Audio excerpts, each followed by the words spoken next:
Hi. Hello everyone, this is Aegon of Astora, and welcome back to my blind playthrough of Elden Ring.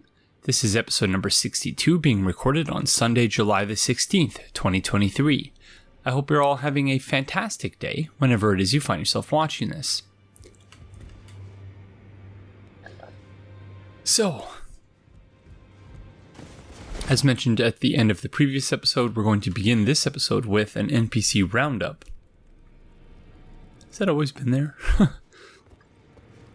We're going to begin this episode with an NPC Roundup, which is to say we're going to, you won't see me warping or anything. You're just going to see me, you're going to see the highlights of my warping and traveling all over the world, looking for NPCs, chatting with NPCs to see if any of them have anything new, given that the world is in a completely different state now.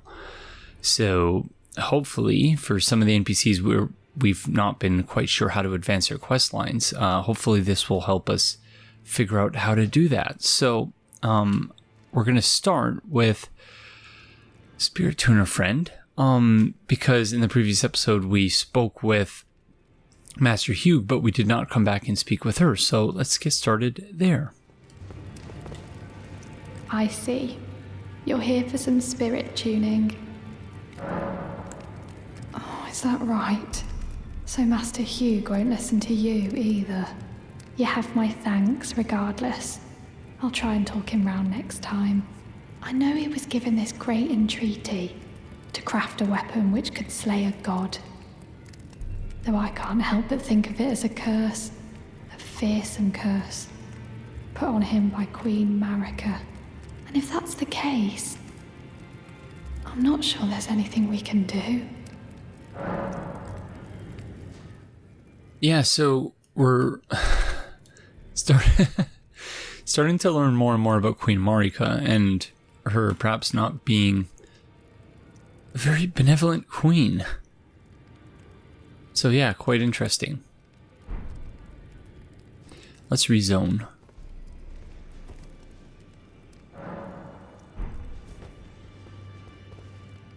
I see. Okay, nothing new from her.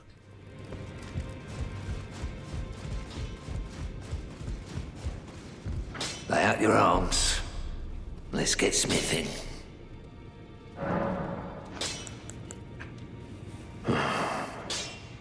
I've upset the girl. She says that now my chains are broken, I'm free. That if I stay here, I will be ruined with the Roundtable. What use have I for freedom now? I smith weapons to slay a god. I have lived and will die doing so upon this spot. Is there any other way? I guess not. Okay, thanks, friend.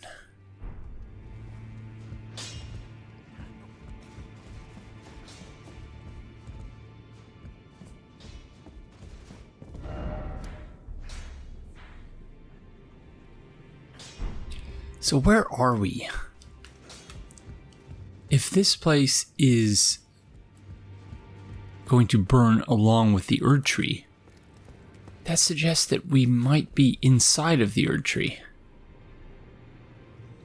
Even though on the map, obviously, we're positioned here, and the Erd Tree is all the way over here. That could be a sort of misdirection, though. Oh. They're gone. Gold Mask and Corrin. Corrin's bell bearing, Corrin's robe, and flail. Uh-oh. Oh, that's not good. Robe of Corrin, the Cleric. Even after exile, Corrin refused to recant his prophecies, and for this he was blessed with the guidance of grace. Since then, the cartwheel draped on his neck has served as a reminder that true guidance awaits those with iron wills, those with unwavering faith. Weapon consisting of a bludgeoning head attached to a handle by a chain. The iron ball is spiked and induces blood loss. Blows from this weapon cannot be parried. The charged attack whirls the iron ball around for increased force before striking.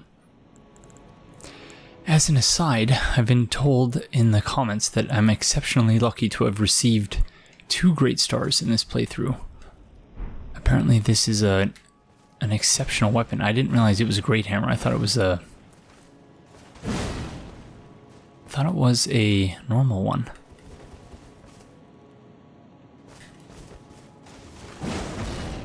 Yeah, got a nice moveset.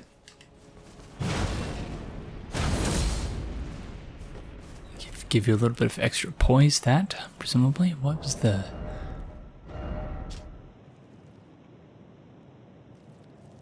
Yeah, that doesn't last very long. It really is quite brief. It's like 3 seconds at most.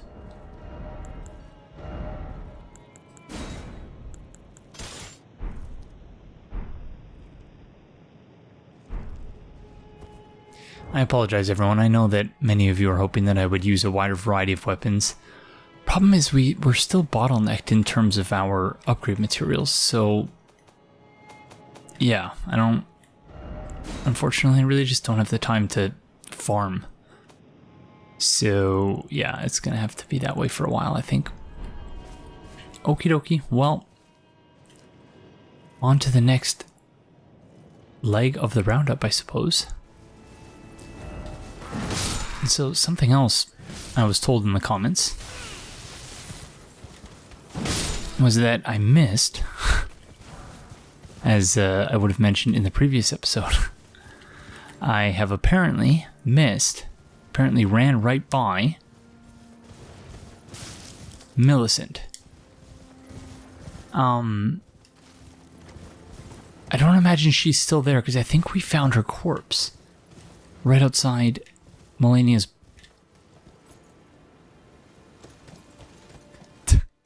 Okay, I don't know what that flower was then outside the boss room, if she's here. Oh gosh darn it. Okay, the number of NPCs we have to find now is too damn high. Because I noticed that Jar Friend, Alexander, has moved. He said he was going to go east. But, okay, I guess this is technically east, so maybe we'll find him there? Who knows? But he didn't move until we burned the world, essentially.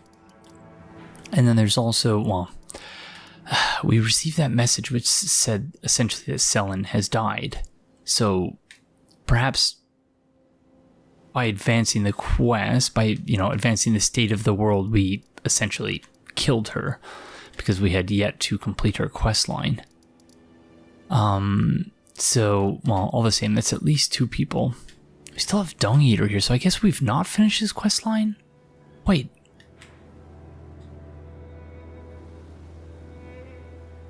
Okay, so Corin's gone, but Gold Mask is still... Okay, so we'll have to go check that out afterwards. Okay, what are the bloodstains here for? People are just walking off the cliff, okay. Hi, friend. Long time no see. Ah, we meet again. In truth, it's been smooth sailing for me. The scarlet rot has stilled since last we met. As such, I've been able to continue my journey. Though rather vexingly, I realized that if I still had my sword arm, I could have aided you in battle. Ooh. I was just about to say, I'm pretty sure... Might have been from the Shaded Castle? Where there was a painting of a Valkyrie on the wall. Yeah, I think we got it from there. Maybe from the boss or something? The Briar friend? I'm sorry, I don't remember. But yes, we have something for you here, friend. Are you giving me this arm? Thank you. I am in your debt yet again, I think. If the arm serves well enough, it might be possible for me to wield a sword again. Well, if your apparent relative is any indication, I think you'll be just fine. If the arm serves well enough, it might be perhaps Oh, okay. So, she would have been a summon, I guess. It might be perhaps. Okay, well, let's rezone, I suppose. Wow. So... Wow, I can't believe we missed her.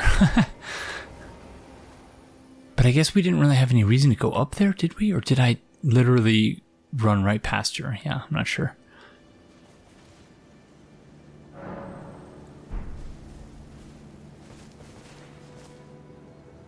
Oh, crud.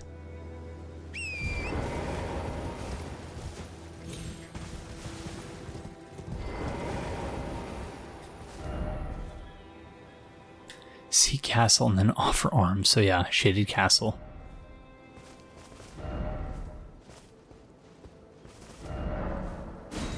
This person is actually even pointing. Let's see if they're pointing in the right direction. Not exactly, but we'll give you points for being close. Okay, so...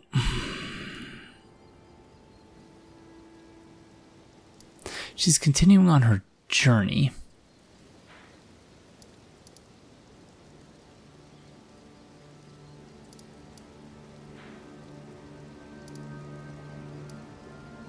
Yeah, I haven't the faintest clue where we would find her.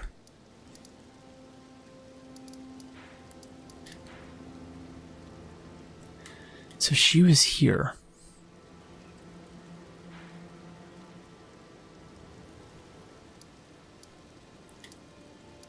Okay, let's just check the Shaded Castle.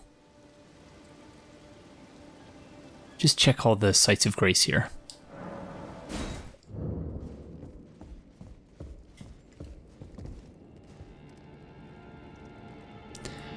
Yeah, nothing.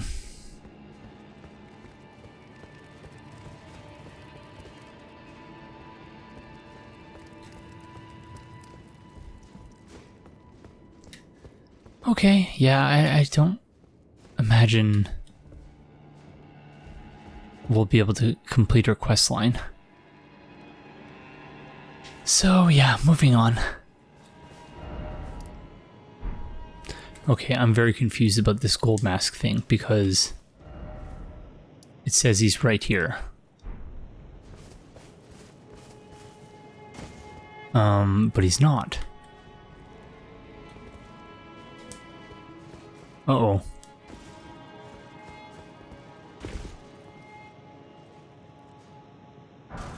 Oh. Did I just miss that last time?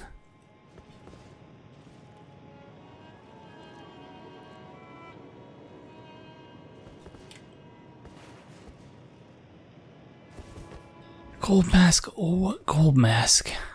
Where are you?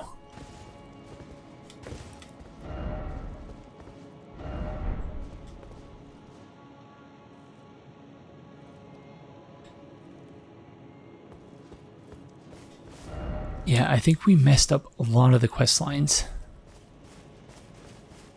by advancing the state of the world when we did. We might have been better served to just wait until... Yeah, I guess I didn't really know how to advance many of the quest lines anyway, so I'm not sure it would have made much of a difference, but it's very curious to me.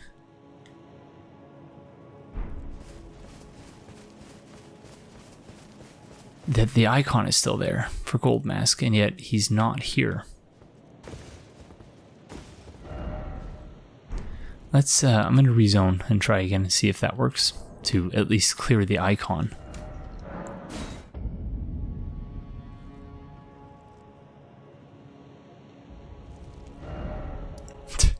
Nope. So maybe he's just here in spirit or something. So I don't believe he's underneath us.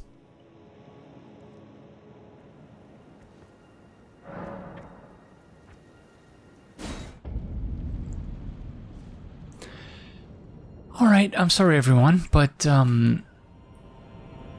yeah, I'm at a bit of a loss as to where some of the NPCs are and how to progress their quest lines. So you'll have to forgive me for that. Oh, hello. Hello, friend. And we might as well proceed Crumbling Farum Azula. See if you can parry these. Oh, that was a jumping attack, I think. Oh, I couldn't see the weapon. Oh, I can't parry a bite attack, of course. Oh, there we go.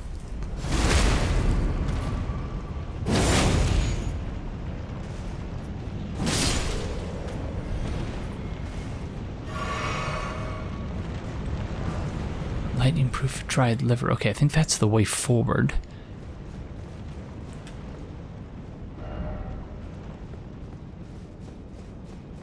What was the way back? Was it here? No.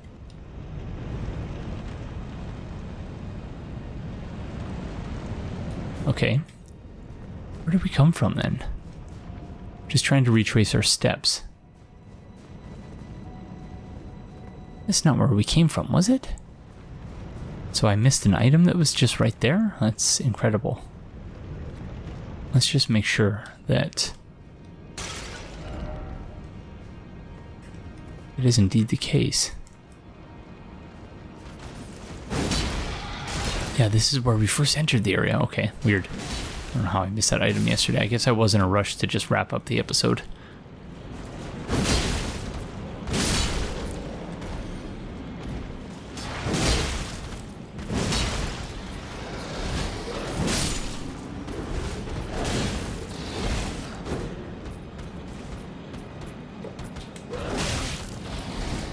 A little bit of a delay on that attack.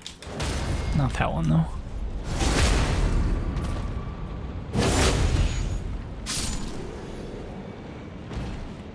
Okay. So we were here, and then we walked this way. We read a message that said grace ahead or something to that effect, and then one that said first off left. So let's have a rest. Let's start that again. Okay, in terms of our equipment,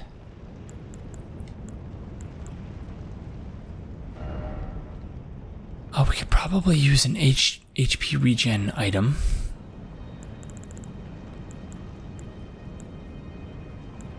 The question is which one? Yeah, I guess Taker's cameo, probably. Be wary of dragon. Oh, okay. That's interesting.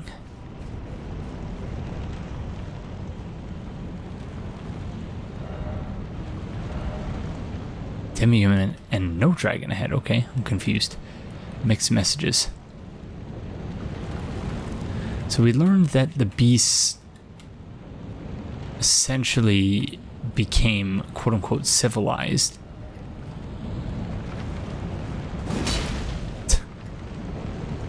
Unless this is a boss room. So the beasts became civilized. We can summon help here, which leads me to believe this may be a boss room. In fact, smithing stone level 6. Oh yeah. Okay. Oh, this is a legit dragon too. Oh crud. Oh no. Oh no. Okay. Hopefully they're patient for 1 second. Thank you for your patience, dragon friend.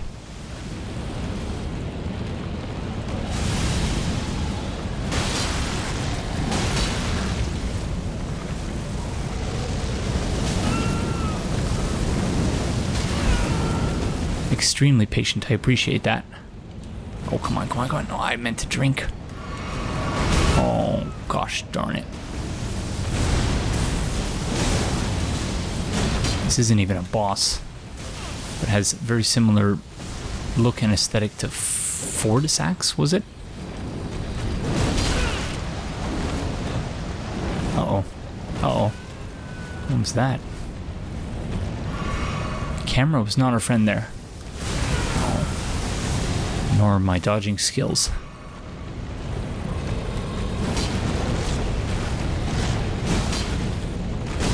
Yeah, I think it's about time that we put my Flask of Wondrous Physic back on my hotbar, because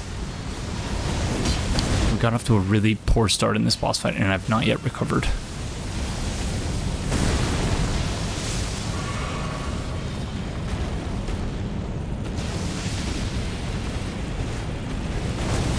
panic dodges.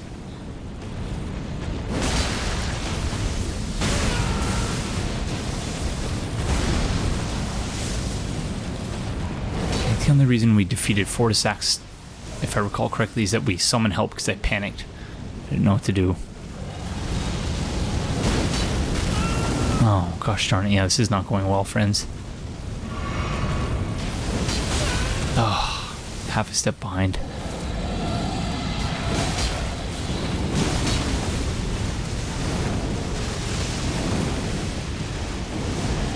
Panic dodges left, right, and center. Oof.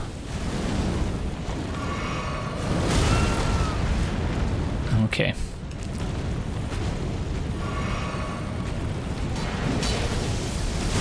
thought I jumped there.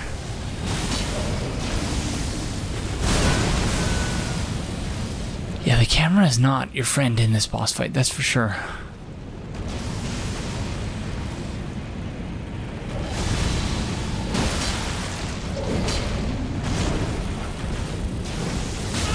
Gosh darn it. Although I call it a boss fight, there's no boss HP bar, but you know, consider this a boss fight all the same.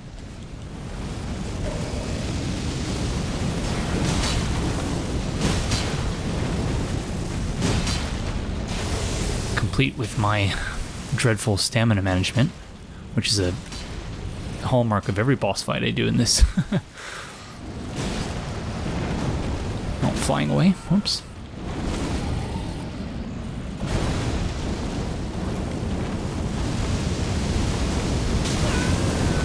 I hate dragons.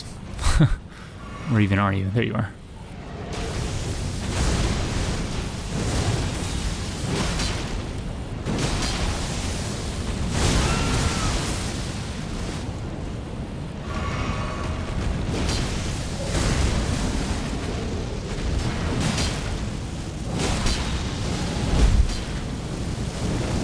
Almost there. Oh.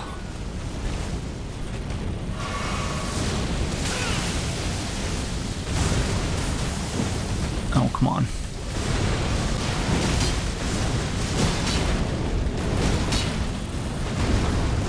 We are so close.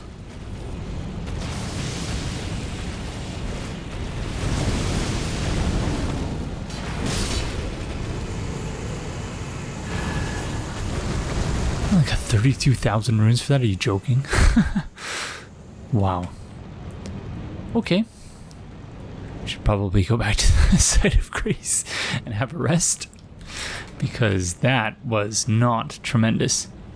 Yeah, and you know, I take everyone's point about my usage of buffs. I could be, you know, instead of complaining about dragon fights, I could be using dragon wound grease and things like that, but you know, I'm not great at this game, I'll give you that.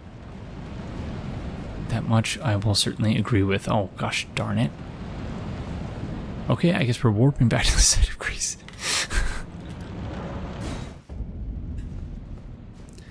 Gotta love those one-way drops.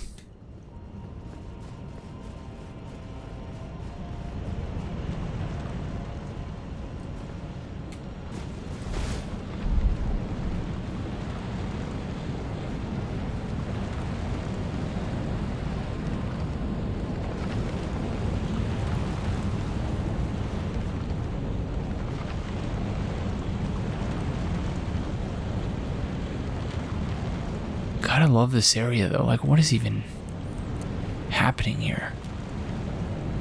It's all misty there for some reason.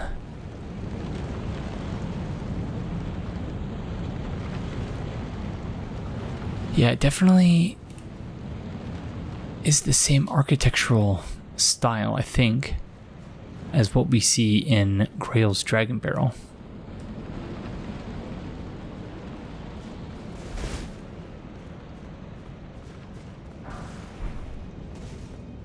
Oh, okay, I could have just gone forward.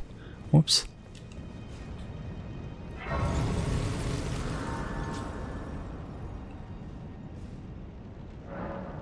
Crumbling Beast Grave Depths. Let's make sure there's nothing here.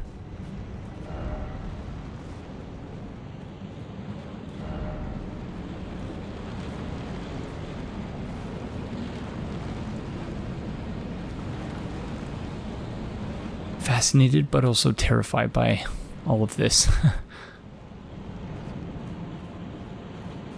Because, yeah, I really don't know. Everyone's saying, like, oh, you know, this series is going to be 100 episodes.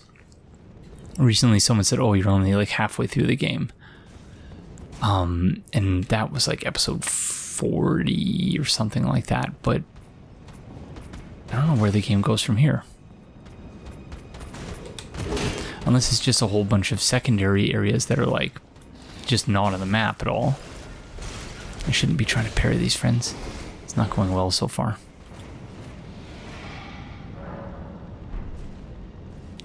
I should be taking them seriously.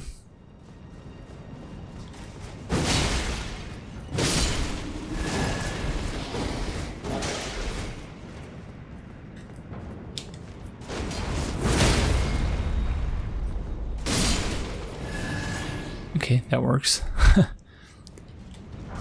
Smithing stone level 7.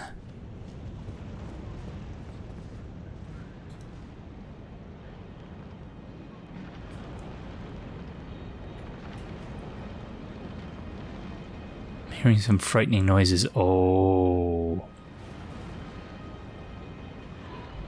Worm face, friends. I was wondering where I was hearing a frightening but also familiar noise. Someone noted in the comments, again, apologies, I don't have your name in front of me, but someone noted in the comments that the worm-faced friends are essentially roots or something that have been pulled up out of the ground. Which makes sense because, you know, you pull up something out of the ground, sometimes it'll have worms on it and things like that. It has a similar sort of look. Oh, can't parry a shield, Aegon, come on. Normelth. Really should be able to parry a mouth though. It would look quite interesting. Gosh. That was a parryable attack, gosh darn it. This is not going well. Oh, jumping attack.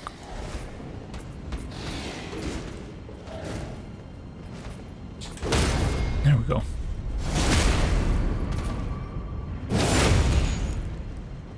Oh, just a shred of HP left. Beastman's curved sword. Not sure if I completed my thought, but I don't remember what the thought was, so there's that. I apologize.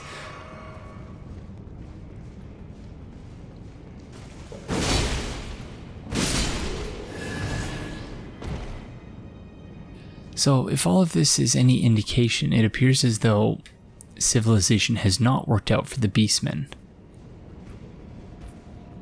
For one reason or another. Not sure what that reason would be, but yeah.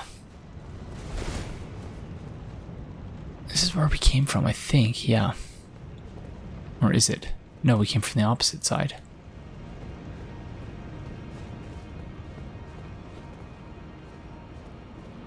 Or did we? Yes.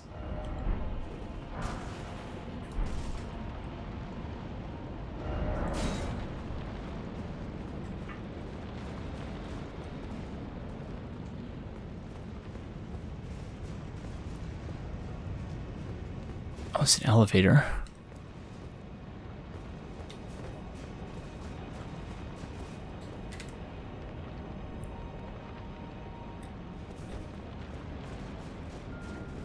Always have to check over the edge when you have these railings that are broken, just to make sure you're not missing anything. It appears to just be the the standard style here, broken. So this is the sort of preview area that we were at earlier. Wow. You can see the Erd tree burning here better than any other location.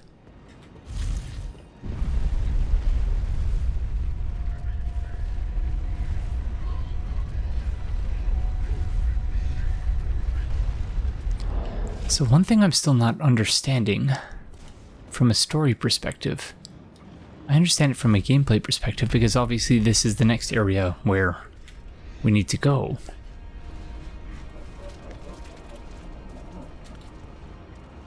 But what I'm not understanding from a story perspective is how the heck we got here and why we're here. Okay, that scared me.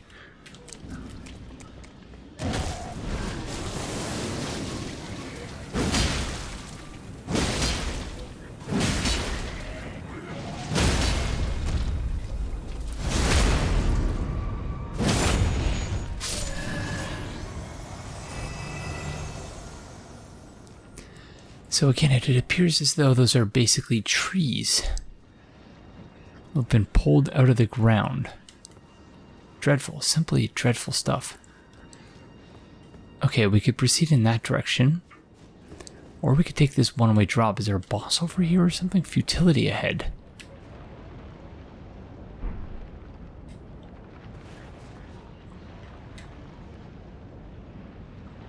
You say that, but there's an item there.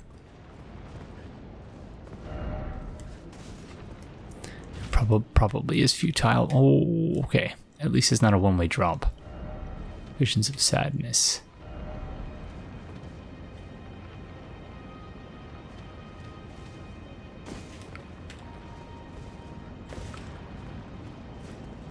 Oh no. Oh. Could this be a friend?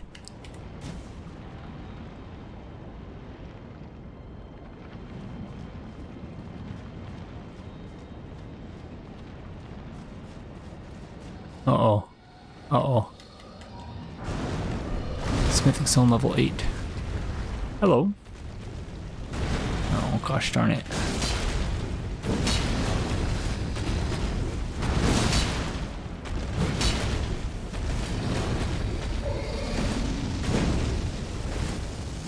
Oh, this is bad. Bad news bears.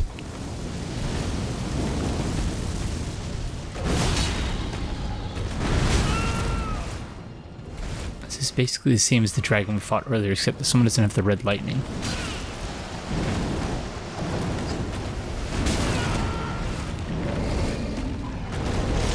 I do like the idea of that one attack, though, where it's just the dragon's wings, the strength of the wings that are sort of just blowing you back, immobilizing you temporarily. As long as it doesn't knock me off the edge, then I won't like it so much. Ouch. Oh, camera.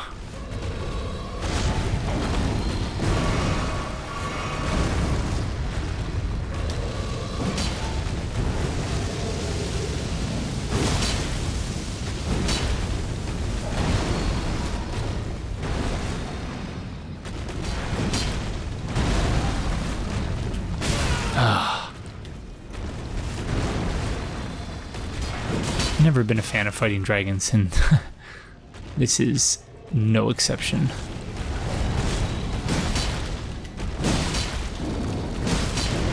The dragons in this game are no exception, I should say. Thank you, whoever rated our message there, because it saved me a heal.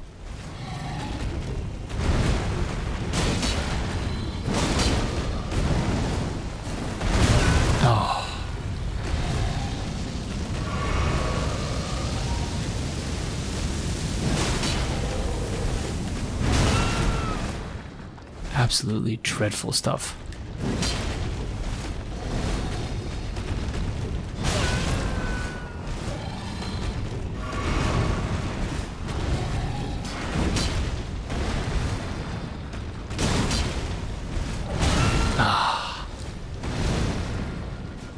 Yeah, I'm not good at fighting these dragons.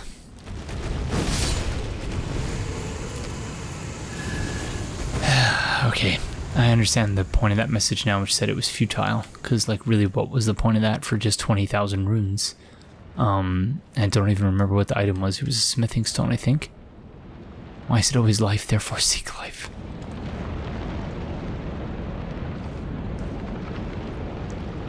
So is the point of this area that we need to slowly descend?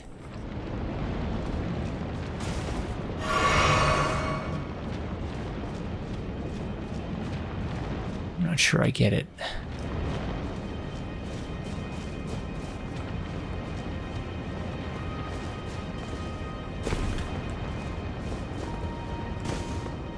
I do enjoy the music, though.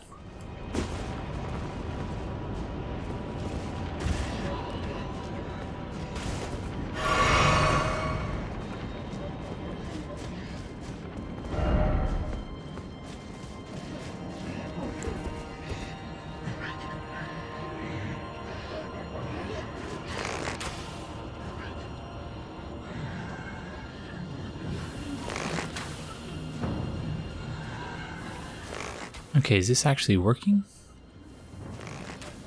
Also, don't know if they're susceptible. Oh, they are susceptible to poison. Okay. That's helpful.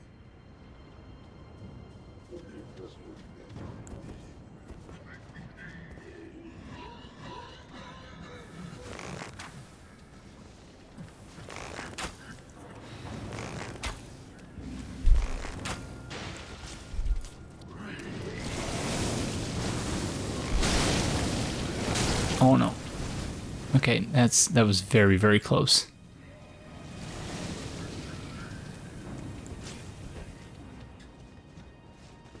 Death-blighted worm friends. So, does that mean that they were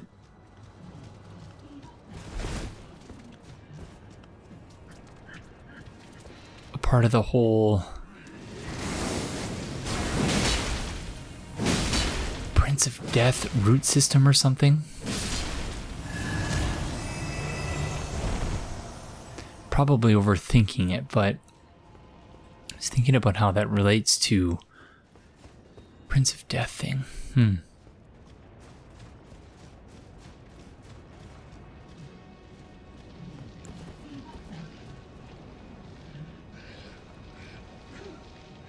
There's so many of them.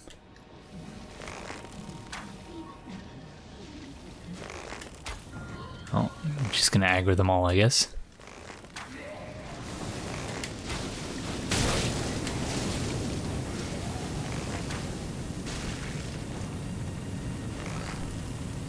So 5 poison arrows, and they're poisoned.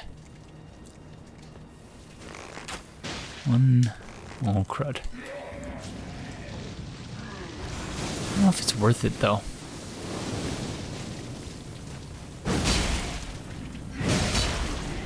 Uh-oh, uh-oh.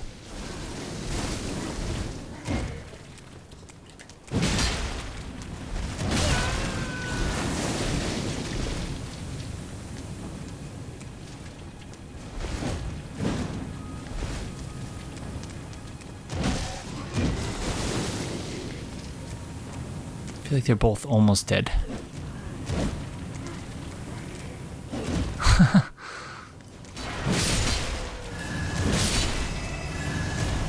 Whew.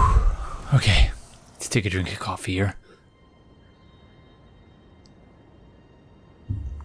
Ah, worth it, worth it.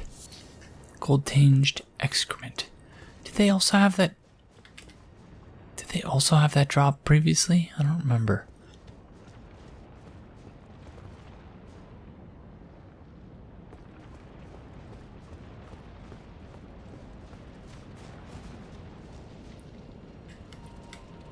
It's like a sound of something writhing over here.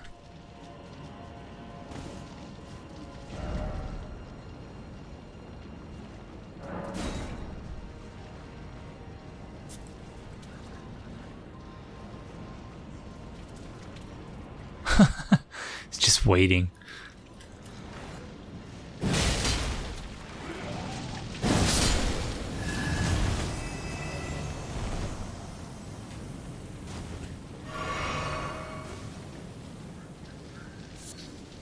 Fulgur Bloom.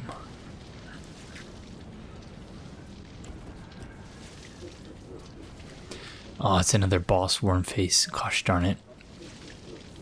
I really should have rested at a site of grace, because yeah, we have 2 flasks now.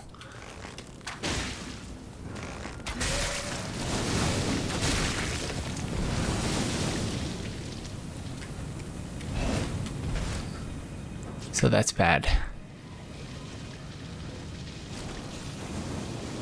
Oh.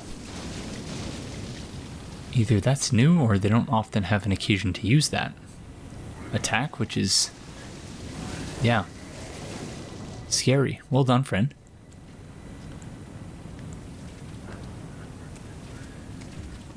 Uh-oh. I was drinking some coffee.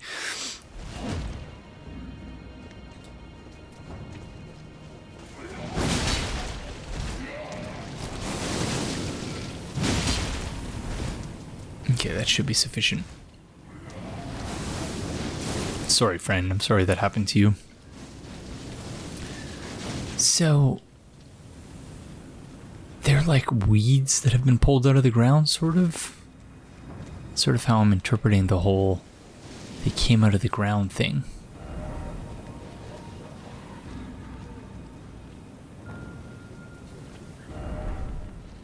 Okay.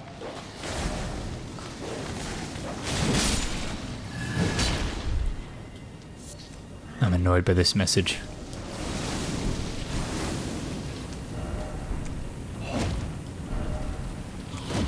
Okay, that friend is still alive.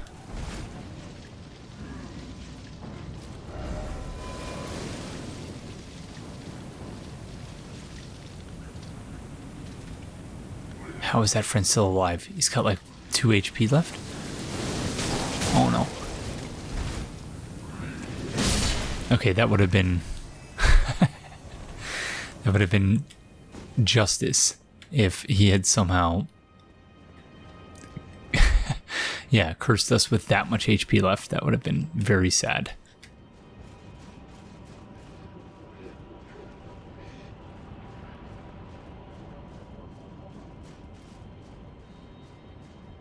Wondering if there's some way we could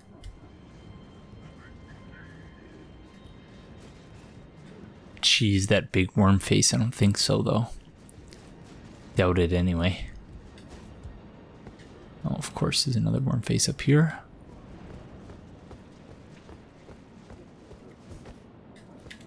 Okay, that's a potentially cool thumbnail image, I think.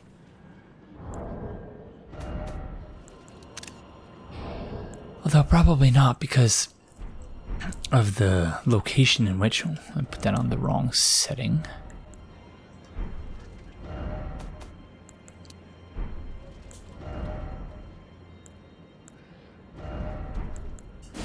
Oh no. Okay, pointless. I didn't mean to do that, but...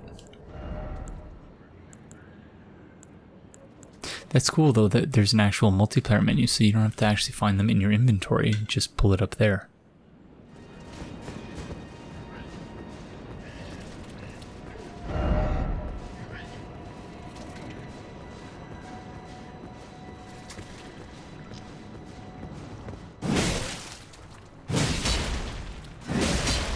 Oh no.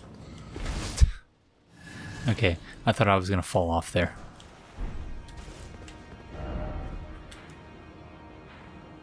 There's that massive waterfall. There's the Bestial Sanctum, I think. Indeed. It's pretty cool. From up here you can only really see the Divine Towers. 1, 2, 3, 4. No doubt that's intentional. Very cool, though. Cool touch. Okay.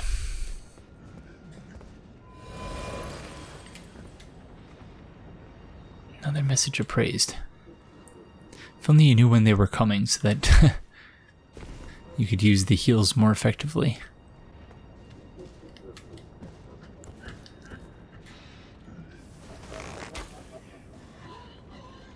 Okay, it's actually perfect if it doesn't do any damage to them, because then they sit still and you can just poison them. One more. Oh, okay, or one more after that. Or not. Is this one immune to poison or something? Oh, there we go. Works for me.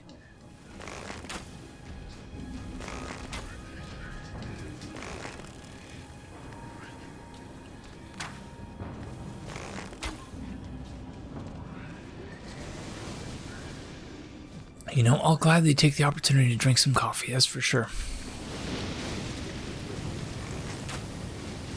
Apologies, everyone. I know this isn't exceptionally fun to watch, but we have too few flasks to deal with this without a little bit of cheese involved.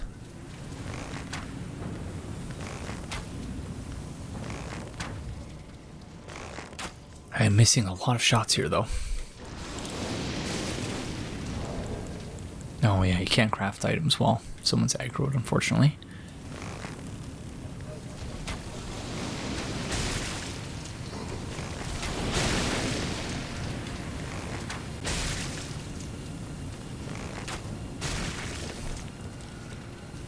Alright, rip giant worm face. Apologies for the cheese.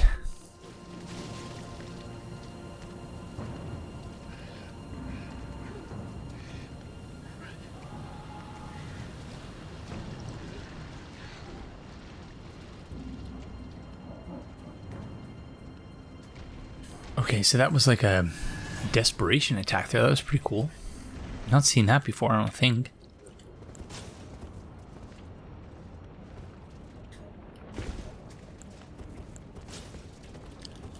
Okay, we can deal with the one worm face just fine, I think.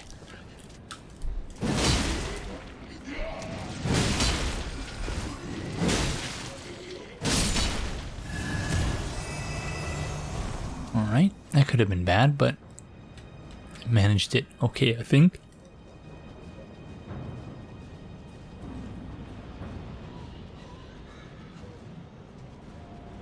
It's gonna be a site of grace up there or something. Where's this river going?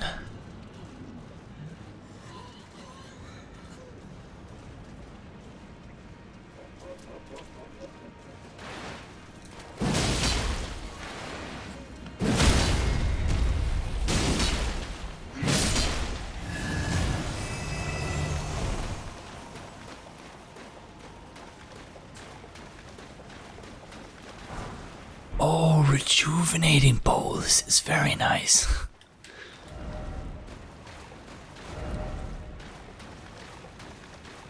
I will certainly take it. Not above a little rejuvenation, especially in bolus form. Glovewort, Pickers, Bell Bearing, level 3.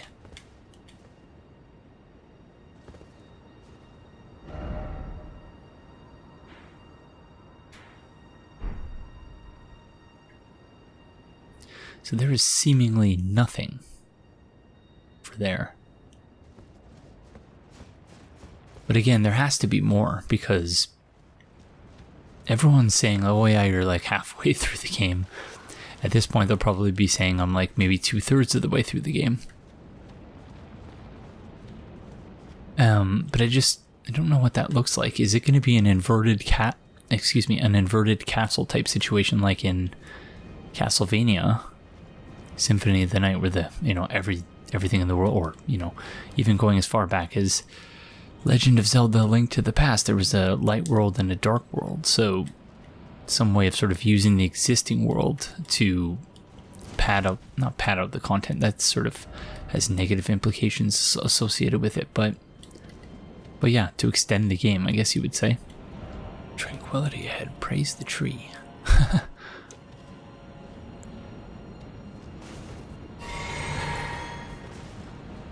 Okay, another worm face, because of course.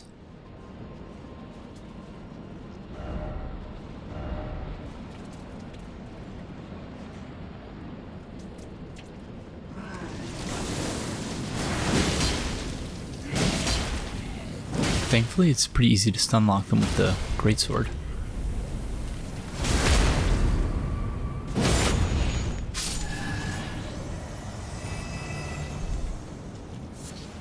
Gravelstone.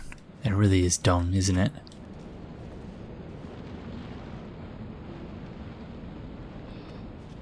Yeah, very curious as to what the explanation is going to be for what is happening here, because it's quite absurd. Like, this whole area is just floating in the air, and there's so much disruption in terms of the tornadoes and stuff and everything that's happening there, and yet everything here seems perfectly fine. Like, you wouldn't be able to tell. I don't know, I guess you could argue that everyone on Earth is hurtling through space at tremendous speeds, but we don't notice it. But the scale is different, so I'm not really sure what to make of any of that, really.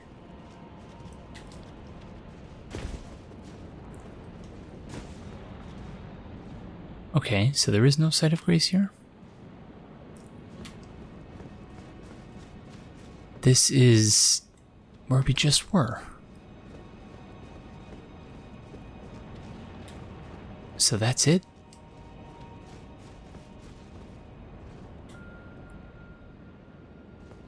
It's a bit of an anticlimax.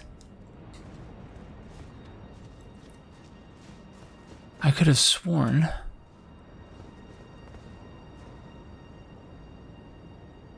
that there would have been a site of grace or something there.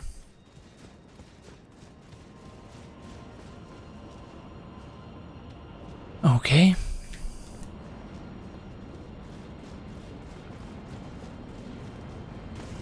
It really does look like there's nothing over here.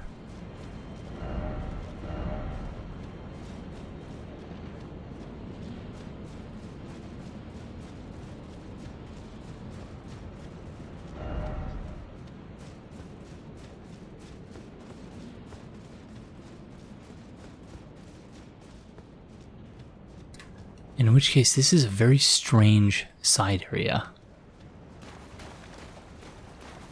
Because it's a side area that leads to two dead ends and really nothing of consequence, unless I'm completely missing something, which is, of course, entirely possible.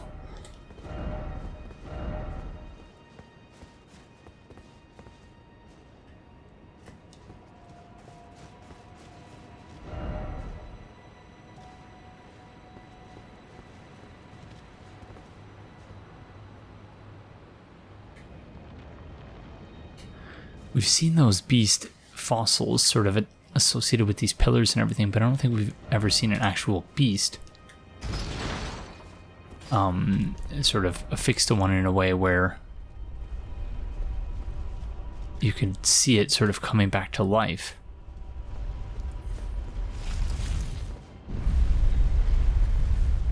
Now, I'm sure there's nothing suspicious or frightening happening there whatsoever.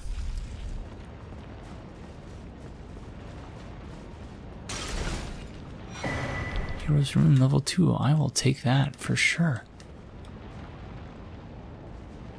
That's one we've already picked up, I want to say. No, but, or at least if we have, we've... Oh, never mind, yeah, we have two of them, so of course we have.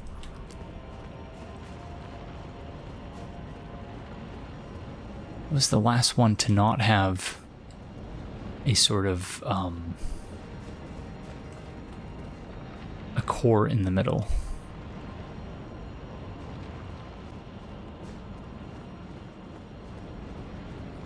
As we discussed previously in relation to my suggestion that, oh yeah, so these are the things. Actually, maybe we have seen that. I think we saw that at the Bestial Sanctum. They were sort of lining the walls in the Bestial Sanctum. What the heck? Oh my goodness. Okay.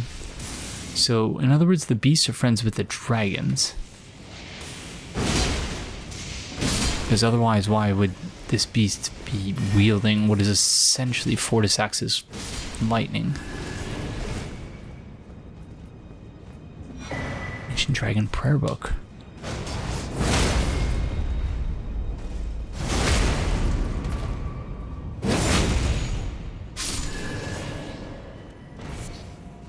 Stone.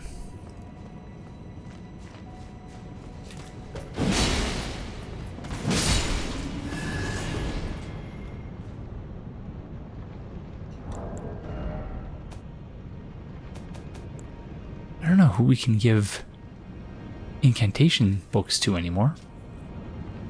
Prayer Book of the capital's ancient dragon cult, a lost home that never reached the lands between, contains red lightning incantations. Can be given to a learned cleric to gain access to the following incantations: Ancient Dragon's Lightning Spear and Lightning Strike. So, given that Corin's bell bearings in our possession, does that mean that we give it to the Twin Maiden Huss and then they will take the prayer book? Or are we about to meet someone who is a learned cleric, someone we've not met yet before, who would then take it from us?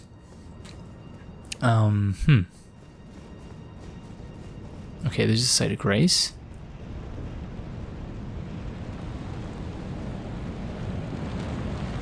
So I'm gonna light it, but we're not gonna sit just yet. Oh, look who it is. It's our friend. Alexander. Finally found him. Although, yeah, I guess for his questline, we were just waiting to progress things until the state of the world had changed. So before we rested the Site of Grace, I wanted to make sure we had exhausted everything here. Not sure that we have, but let's just double check. Looks like we have nothing but dead beastmen here, so I'm going to say we have.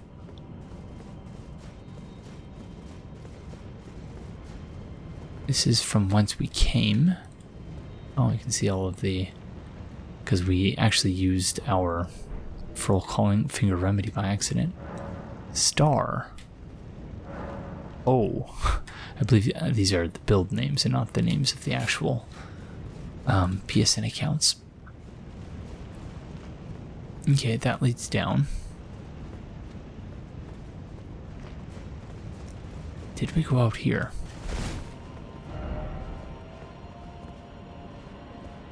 We did, and we got the item, okay.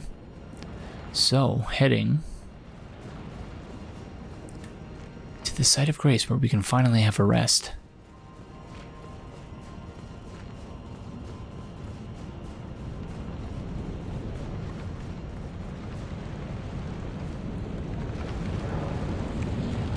Tempest-Facing Balcony.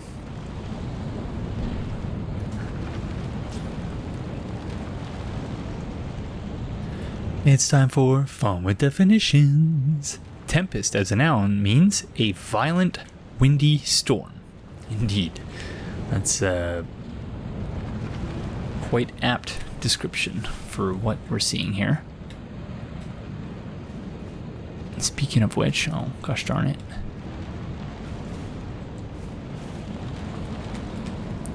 Might be a good place for a thumbnail.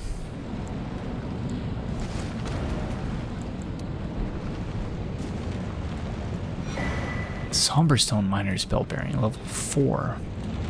Okay, and we have a dragon here.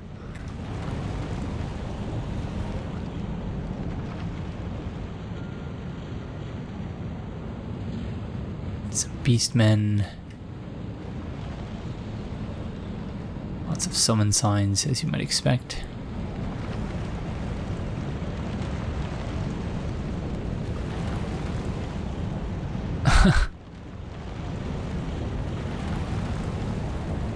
Absolutely dreadful storm.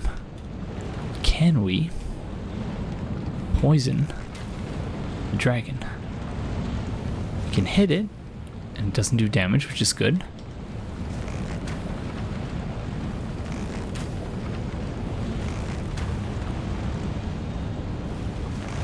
Uh-oh. Oh. Okay, I guess they anticipated that. Well played from Soft. I suppose better that than the dragon just sort of having an invisible barrier around them.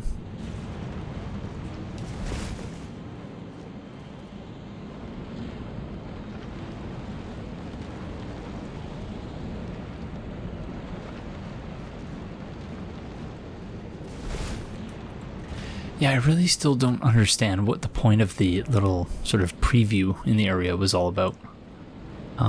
Through the 4 belfries, like, You can get it from a story perspective. Like, I'm sure there's some reason why the 4 belfries are there. Someone from the Academy of Riot Lucari was using them for something or other. Wow, this is an emaciated looking beast friend. They're delivering a sermon or something.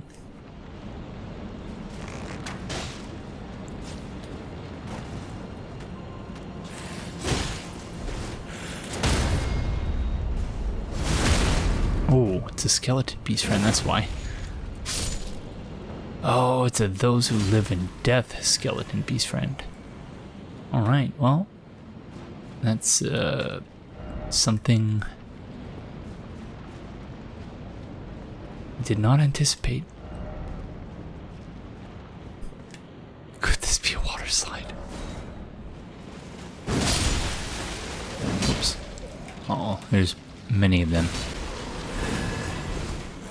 Order's blade might actually... Oh, gosh darn it, that's poison mist. Oh, that works. Ouch. Sorry, friends. Just give me 1 second here, if you don't mind. Ooh, nice jump.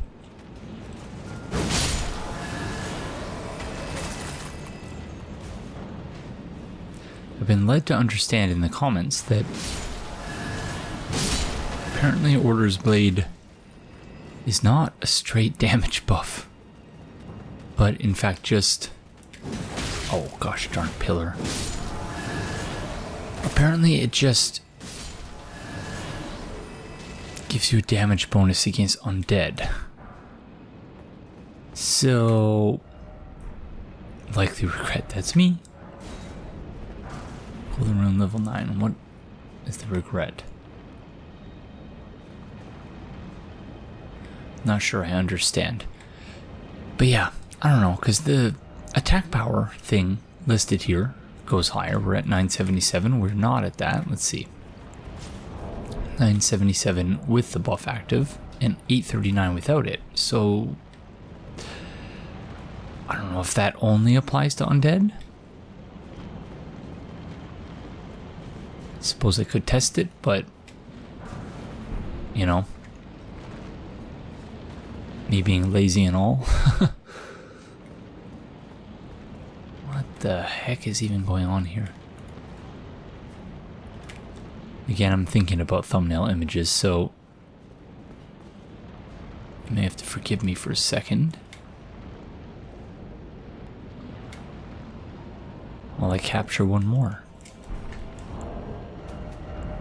So we obviously don't have the pieces of the puzzle we need yet to figure out what happened here. But based on the things that are happening elsewhere in the world, I think it's probably reasonable to assume that it has something to do with Queen Marika, that, you know, the beast civilization somehow became a threat to Queen Marika, or, you know, they were upset with something. Queen Marika was upset with something. Wow, you have a ton of hyper armor. Good for you, friend. Because, yeah, every time I hear about Queen Marika, is that, you know, she's punished someone by cursing them. Yeah, it's not seemingly a very peaceful god. Gravelstone. Did we miss our opportunity to jump up there with this friend? Oh, yeah, it works for me. Okay, they're eventually gonna die, right? Okay, yeah, it didn't look like we received any runes for killing them, but whatever. Oh. Hello.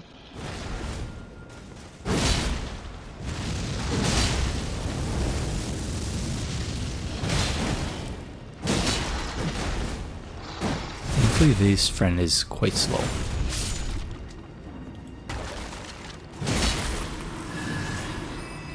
Works for me. Somber smithing stone. Somber smithing stone, I should say. What is happening? Down here. Yeah, this is a very interesting area.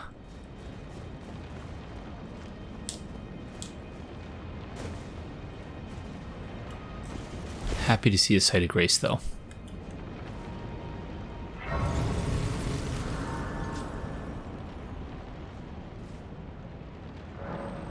Dragon Temple. So I wonder if that means we're going to find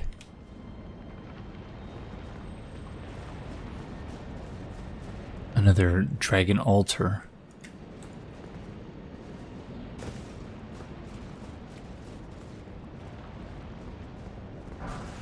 Golden Rune level 11. Who are you, friends? Oh, Stormville Knights. That's interesting. Oh no, someone hit you. I was hoping I could get them to walk off or something.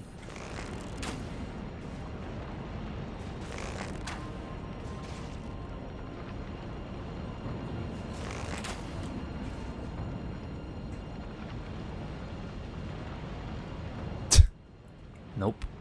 Just made them angry, that's all. Okay. Doggos, because, of course.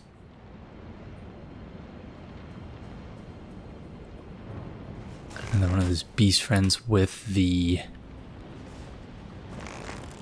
red lightning attacks.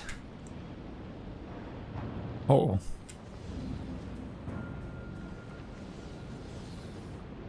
Okay, thankfully the range on that is quite limited, so we'll just have to deal with them later. Excuse me. Who's this friend? Another Those Who Live in Death friend? Just waking them all up. Okay, I might as well just proceed. Ah, Stormville friend is here as well. Uh-oh. Two-handed halberd can't parry that.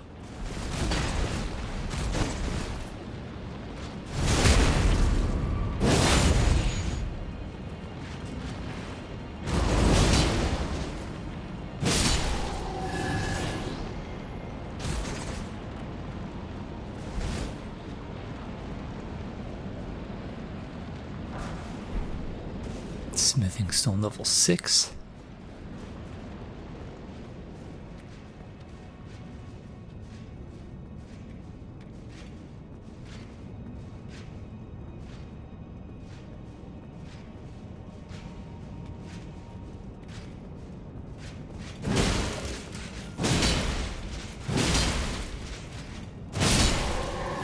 Ah. Should have waited. Got greedy.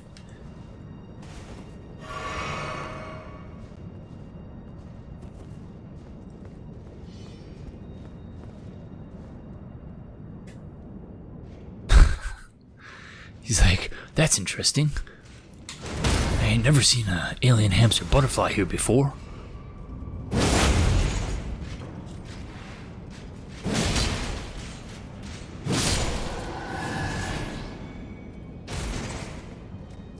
Wonder, there's really no way of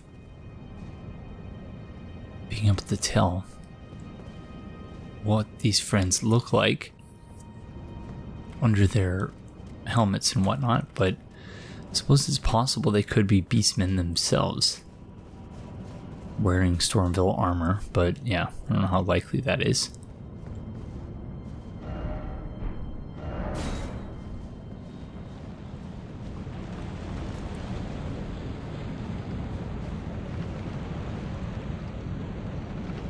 His friend has 2 swords. Sounds like we're right next to one of the... Yep, okay. This is another potentially cool thumbnail. Watch, after all of this, we're just gonna come across a shard bearer, and then all of these potential thumbnails will be moot.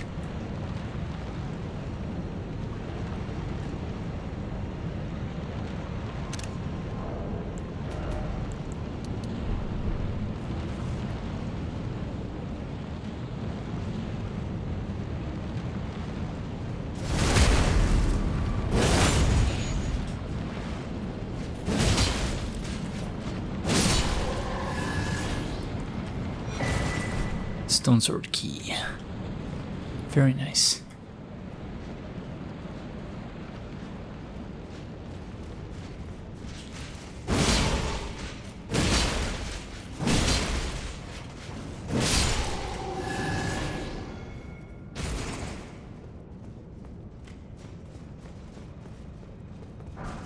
Dragon wound grease.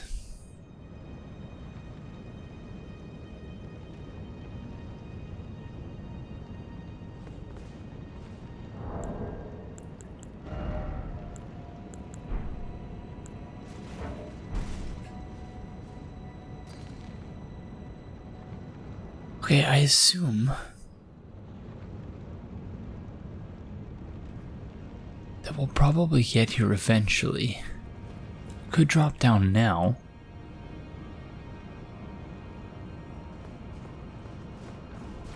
But it's possible we will, well, this is some serious god rays here. Okay. Sorry everyone, I know I'm taking a lot of these images, but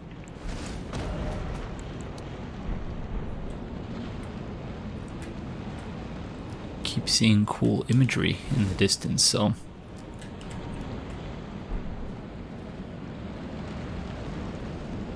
ooh, there's the boss fog. With a tree sentinel guarding it, that's interesting.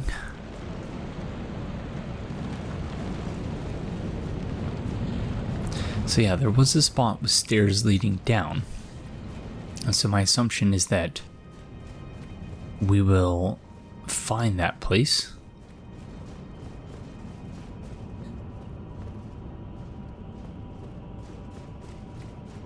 By taking the stairs down. Whoa, what is going on here?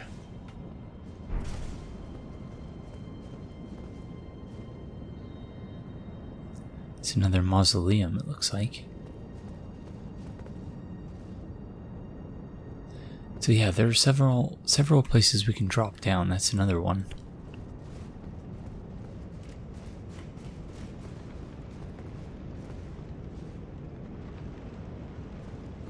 Oh, this is that same spot.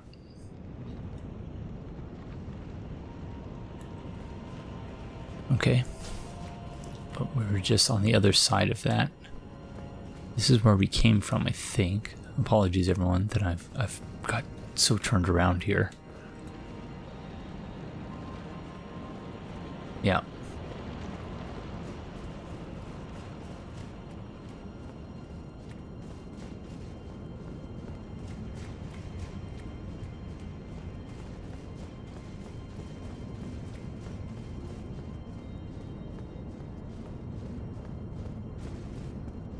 Indeed, here are the stairs leading down. That will eventually bring us to that spot. So we did not need to drop down. So yeah, Beastman Coliseum, this appears to be. Wait, did I say Coliseum? Sorry, I just woke up. Beastman Mausoleum.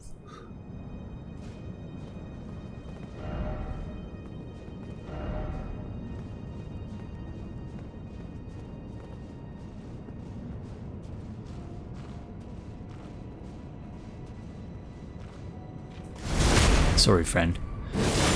You're just venerating beastmen. Apologies.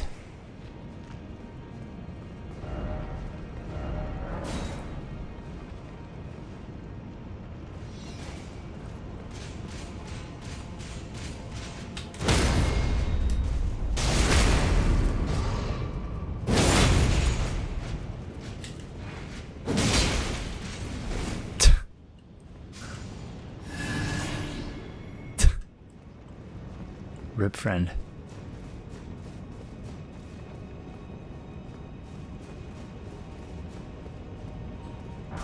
Golden Rune level 12. Very nice.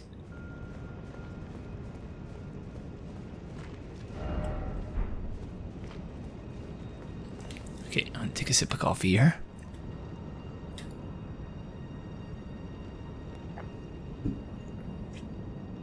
Can't have it getting cold now, so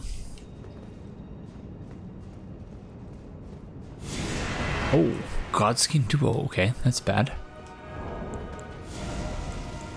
Oh no. I really need to put that back on my hotbar.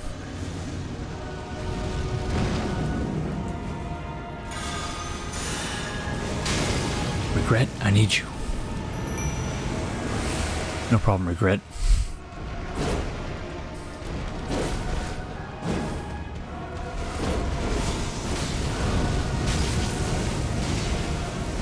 Oh, gosh darn it. Okay. I really have Astora's awake. Sorry, everyone. My apologies, everyone. It's now 24 hours later. And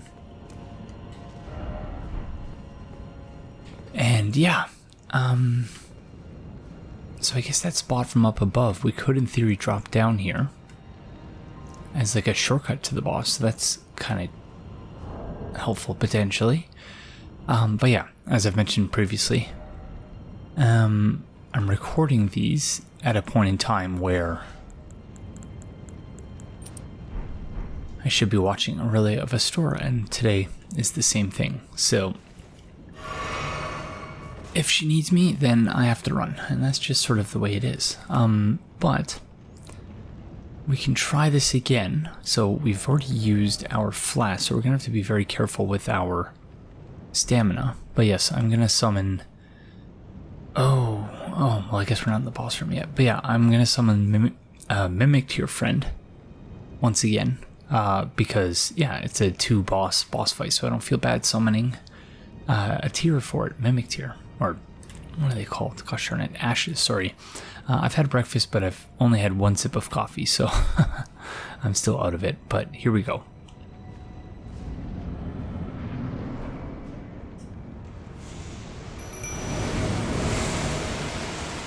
Regret, I need you. No problem, Regret. I got this.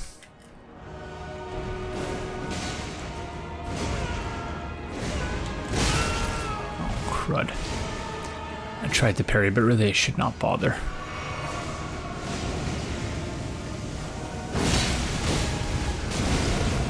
So I presume with this friend you can parry them, or riposte them after parrying them 3 times, perhaps. So what, they share 1 life bar? Uh-oh. Or this one is not actually a boss? Oh no, yeah, so they share 1 life bar. That's very interesting, actually.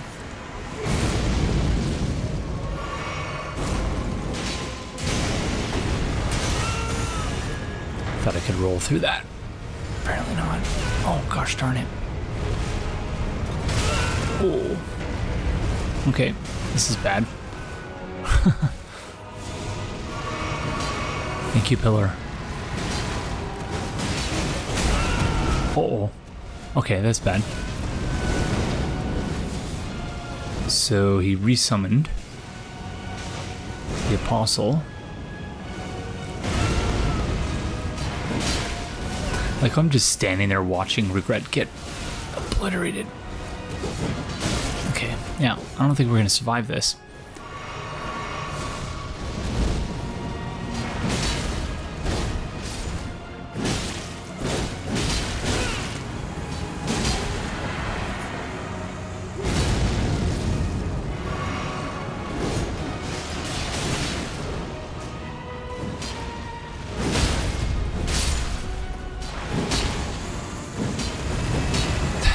It's like the 4 kings, you can keep hitting them after they're sort of dead. Okay, what now? Yes, I guess it just keeps spawning.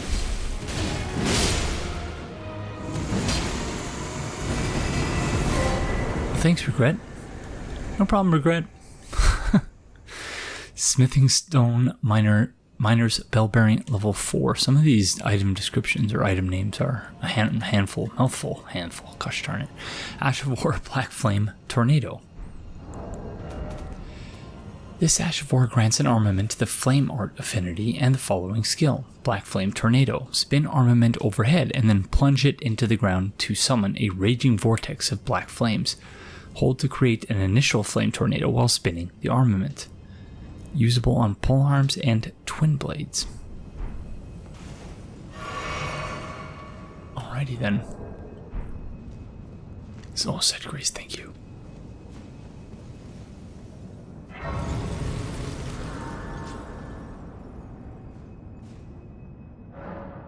Dragon Temple Altar. Oh wait, we should level up.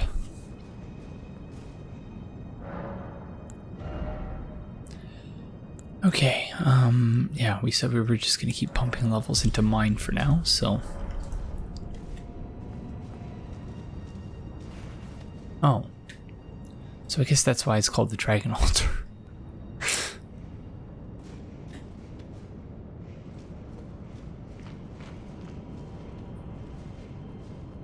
Have we been here? I think we have. Yes, we have. Okay, I remember this. We were talking about how it was a mausoleum. Okie dokie. So we're just going this way. Sorry everyone, yeah I know, it's a bit awkward when... Oh, another side of Grace. Okay. When, yeah, I am having to record each episode in these tiny chunks, and yeah, unfortunately that just means sometimes it takes me a minute to get back up to speed again. I don't know what the experience of watching the episodes will be like, but I hope it's not too unbearable.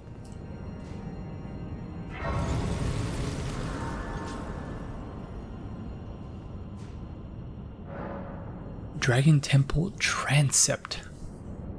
It's time for Fun with Definitions. Transept is a noun in a cross-shaped church, either of the two parts forming the arms of the cross shape projecting at right angles from the nave.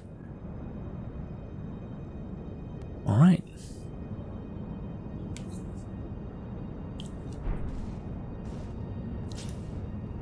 I had no idea that was the thing.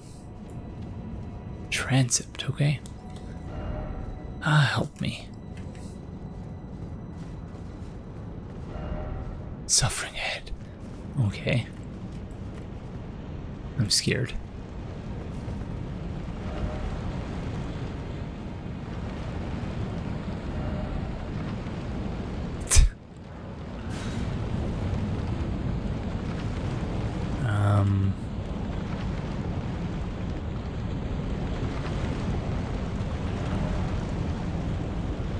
Okay.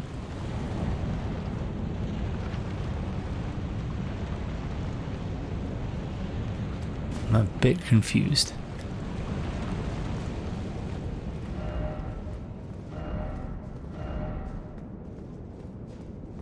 I assume that's what all the be wary of suffering messages are about. Like, hey, just so you know, this is going to confuse the heck out of you. Oh, okay, this appears to be the way forward.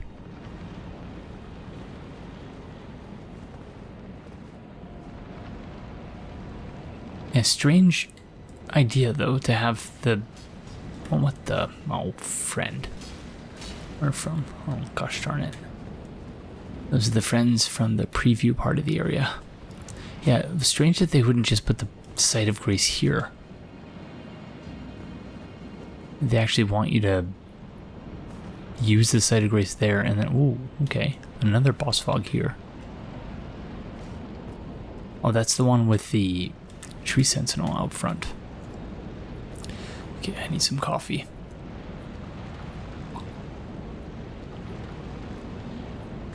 It's good stuff. Oh gosh darn it. Wow, this friend is really dedicated to his craft. Whoop.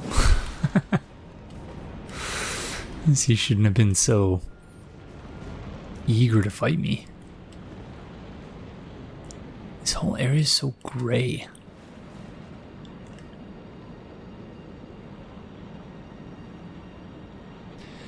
Is there a petrified dragon sort of embedded in the walls here?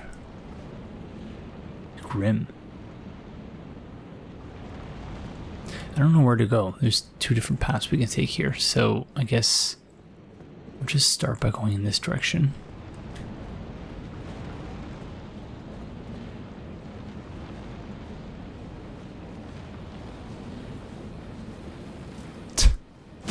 Oh, crud.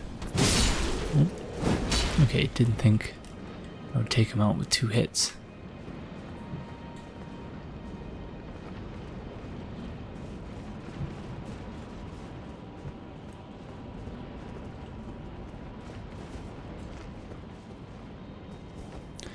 Okay, so maybe it's not actually 2 directions, because I believe this is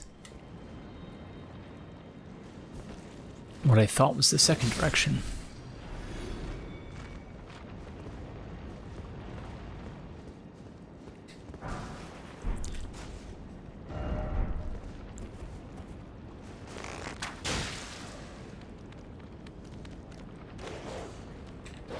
That would be quite the jump to make. No doubt you can make it, but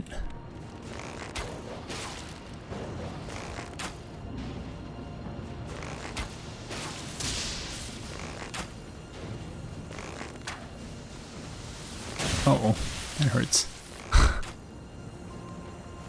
Get a taste of my own medicine.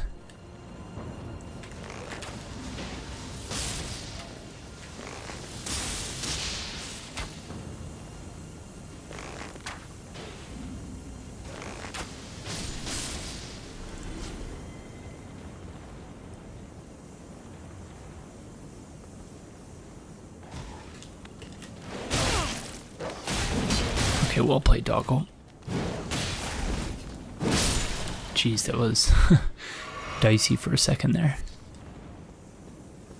Alrighty.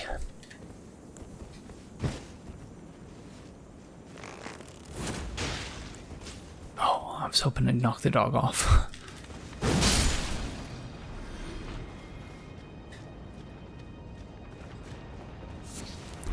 Old Fang. Why is it always crafting materials?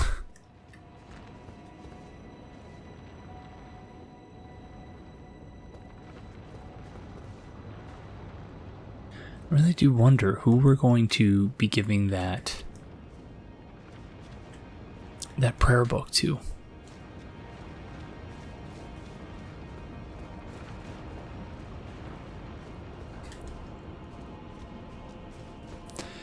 Because, you know, Corin is gone, unfortunately. I wonder, yeah. I suppose we should give that book to the Finger Maiden Husk. Twin Finger Maiden Husks, whatever they're called. So some more dragon statues here. So the dragons and the beasts were seemingly a team. Who's this? I want to say that's a new kind of beastman that we've not encountered yet. Pretty badass, though. Okay, that was way too early there. Oh, that was two-handed.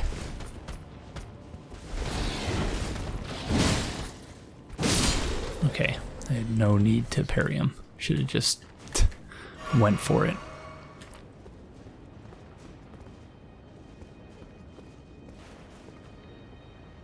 Beastman statue.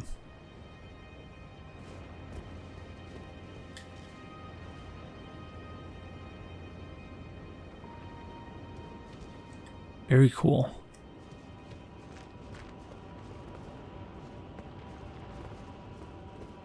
Yeah, I want to say that's the first hint that we've had about the beasts and the dragons being, I guess, allies.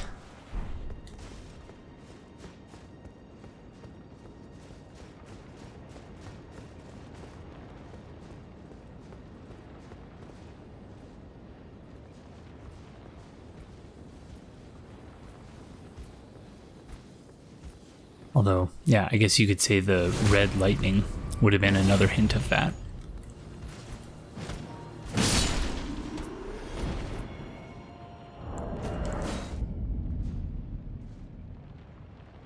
Alright, sorry about that. I had to put I really have Astora back to sleep again, but we're back.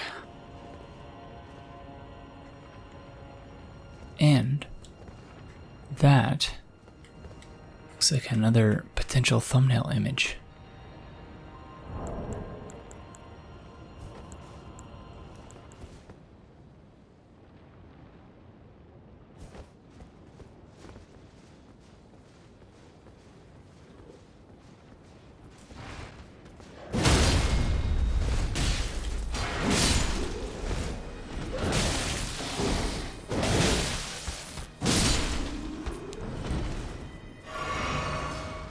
Okay, thankfully these friends are not quite as dangerous as I was expecting. I suppose that's because we're at a more appropriate level for the area now.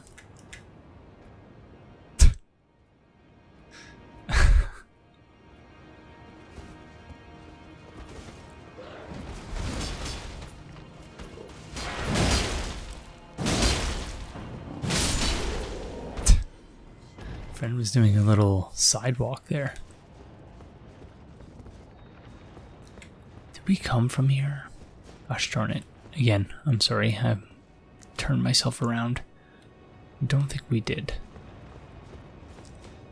I think that's where we're going to eventually go.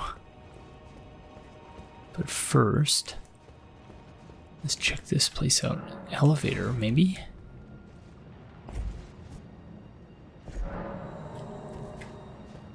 Oh, okay, very nice. Where do you go?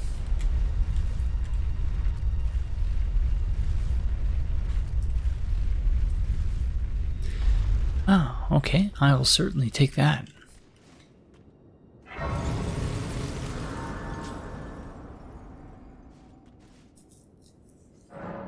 Dragon Temple lift.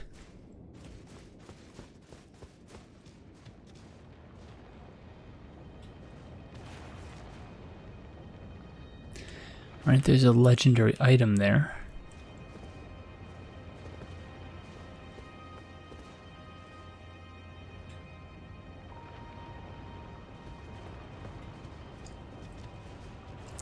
Okay, we obviously have to remember to go back down there and get, because there were some more items and things over there, but whenever you get those god rays, I'm always like, ooh, that'll make a nice thumbnail. Gosh darn it. I don't know if that's actually too pronounced though. My apologies once again.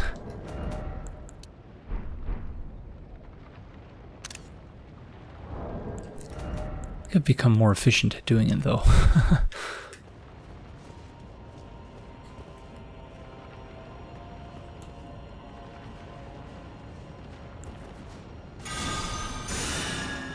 Yeah, no use in sneaking around. Let's just take them out.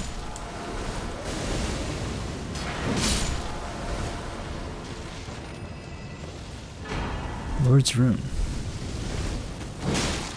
Oh yeah, the one with all the hyper armor.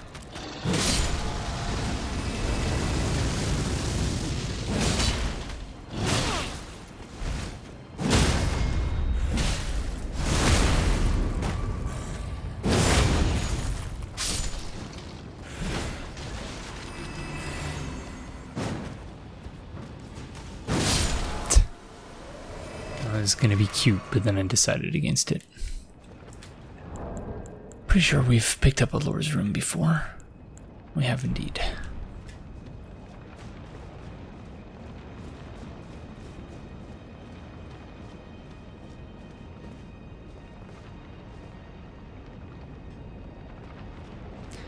I've said this multiple times at this point, but throughout this playthrough, I should say. But my apologies if I'm not really offering much in the way of commentary. It's simply because I'm really just taking the area in and enjoying the experience of exploring somewhere new. / trying not to miss a bunch of stuff such that we have to go back later and eat crow about how terrible we are at the game.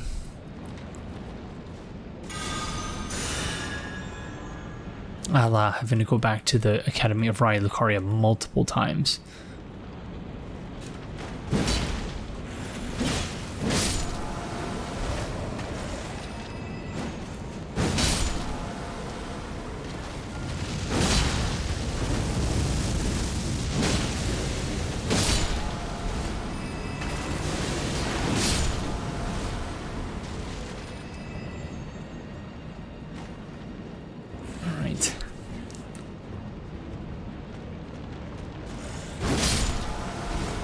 Very interesting, the idea of beastmen being the beastmen living in death, as it were.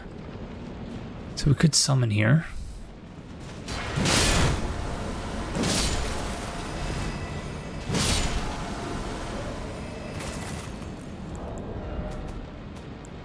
But the question is, who do we summon? It is a hefty FP cost, 132. I don't think we have that much. No, even if we had it full. Someone recommended Black Knife Tish as a really good summon. So we might have to revisit that. We only currently have how much in FP? 66, so let's just chug.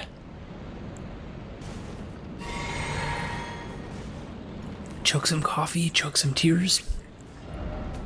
I'd like to use someone we've not yet used.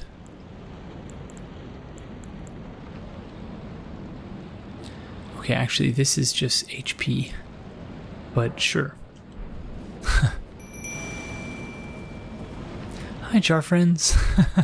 Soul jars of fortune. I love that. Absolutely adore it. Okay. No, crud. Jar friends, I didn't pick up that item there. Oh, come on. Please don't send them home. Please don't send them home. Oh, are you joking? That's so dumb. I'm sorry. Okay. I should have known. Can't summon them again, can we? Of course not. Well, that was fun while it lasted.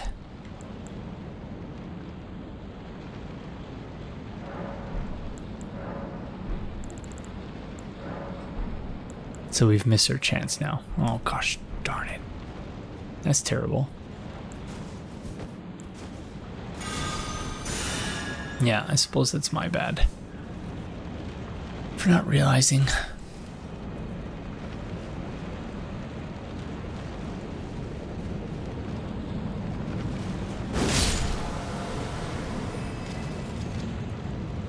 Friends, you jumping down anytime? Thank you. Hello.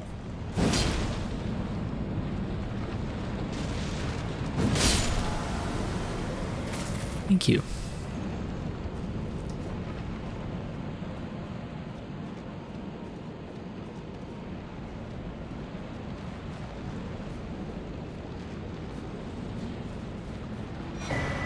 Rune Arc.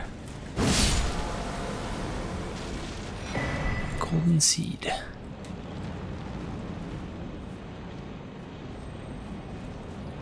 I can hear a scarab.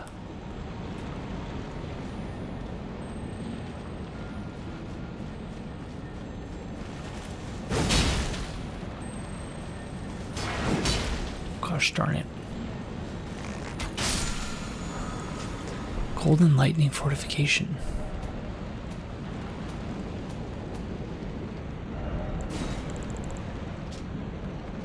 An incantation of Erdtree worship greatly increases lightning damage negation for the caster and nearby allies. Hold to continue praying to land the effect. This incantation was used by the Knights of the Erdtree during the assault by the ancient dragon Grandsax and the bitter war of the ancient dragons that followed. Oh, of course there's a dragon here. Why wouldn't there be? Okay.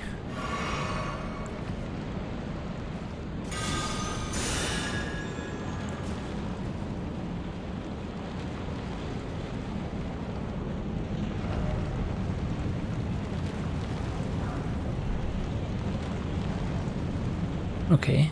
Do we not have to fight the dragon? That's good. If so.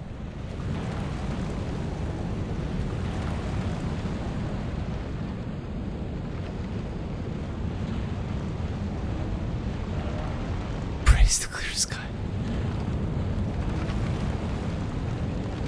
Okay, I think we'll leave the dragon alone if we don't have to fight it.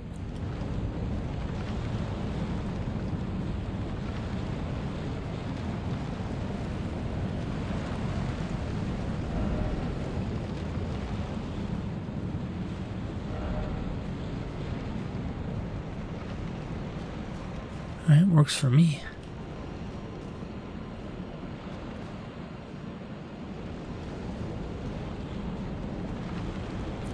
I will say this is a very interesting area from a level design perspective.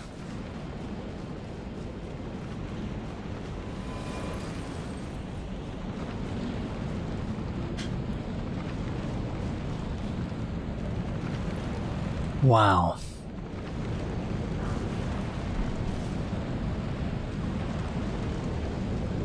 Just stunning.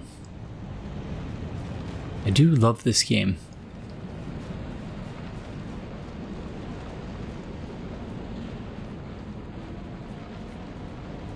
And yeah, once again, I say this every few episodes, but I suppose it can't be reiterated enough, but thank you to those of you who are still watching this. At the present time, as in the time that I'm recording this, there's maybe about, each episode is getting about 1,000 views on average, which, you know, is obviously a far cry from where the series started. But that's, you know, that's YouTube. That's what happens with playthroughs and whatnot. And really, I think any series on YouTube, first episode gets a lot of hits. Oh, there's Jar Friend. And then subsequent episodes don't get quite as many hits. And that's totally fine. But even 1,000 for where the series currently is, which I think the most recent episode I released was episode 46. 1,000 is a lot more than, you know, you might reasonably expect for a playthrough of this sort. So thank you, everyone. For those of you who are still, you know, I don't know, by episode 62, how many will still be out there? Maybe 900 or something. But yeah, however many of you are still out there watching, I just know that I really appreciate it. And yeah, I hope you're enjoying watching as much as I'm enjoying playing. Hi, Jar Friend. Long time no see. Yeah, okay, Jar Friend, when we last saw him in this pool of lava near Fort Leyndell, right here, he indicated that he heard about the Giant's mountaintop, so I think we might have missed him there, but I don't know where. So yeah, but glad to see that he's here now. Ah, I see you finally made it here yourself. The city hanging in the air is slowly crumbling. What an incredible place we find ourselves. But that aside, I can't believe you felled that giant. It was practically a god. I doubt there's another soul out there who could have done the same. Of course, I count myself, the great Alexander, among the many. Which means I've but one thing to ask of you. Would you kindly undertake my ordeal? Come and tell me when you're ready. I've been longing to fight a warrior as accomplished as you. Oh.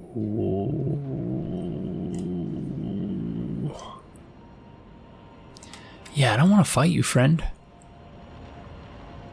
Because, you know, it probably won't end well for you, but...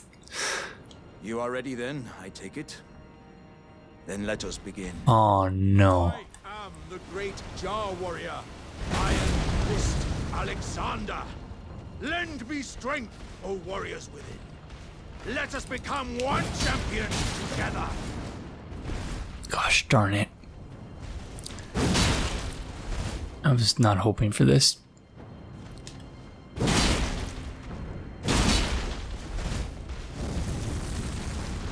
Okay, friend, now's your chance.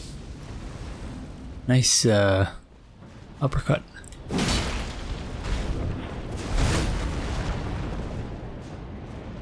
As I suspected, victory was impossible. This vessel was found lacking.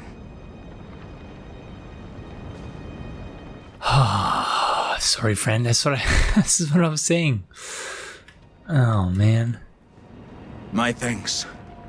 I knew you were the stuff of champions. It was a marvelous battle. I implore you, take what I bequeath from inside me. All vessels are destined to one day break. But the great Alexander lived as a warrior to his last.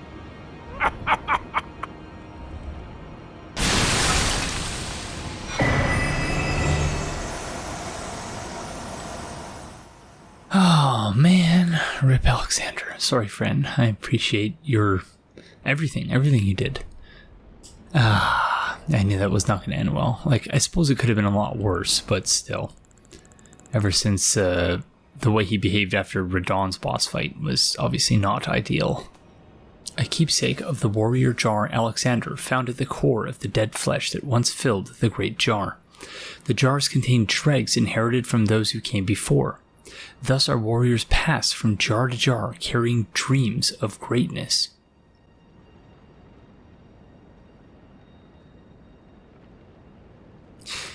Yeah, processing this. I still don't really understand the jars. Shard of the late Alexander, a shattered warrior jar, greatly boosts the attack power of skills. Scraps of stewed flesh cling to the shard, and tatters of ornaments can be seen mingled within the same. Relics of a red-haired champion, it would seem.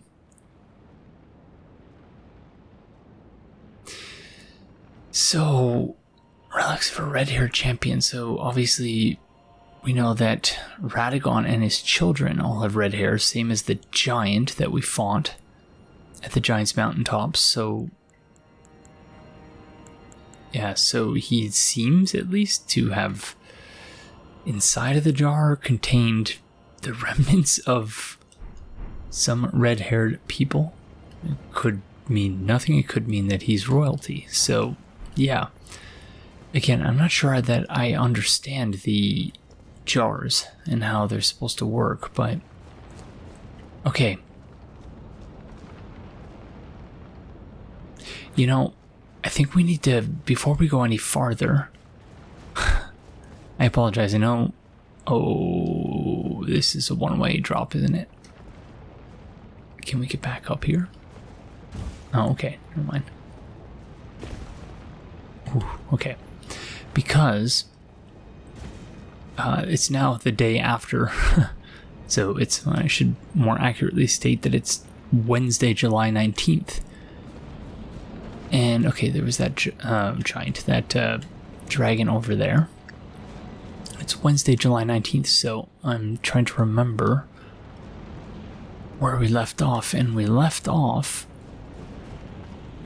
up here, obviously, but I need to find the elevator because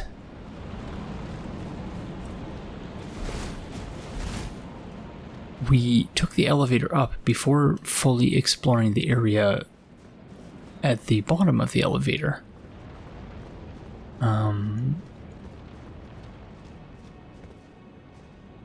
So, yeah, before we proceed any further, I think we should do that because we might be missing something important. So let's go do that.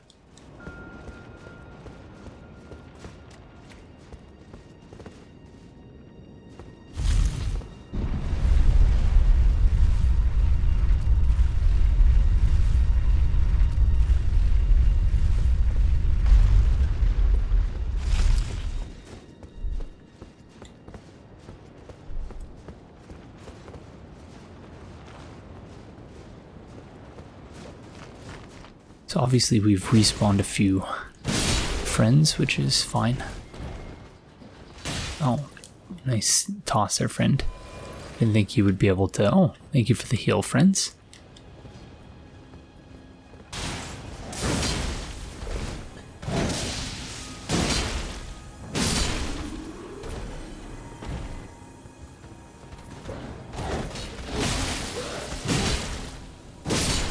Whoops.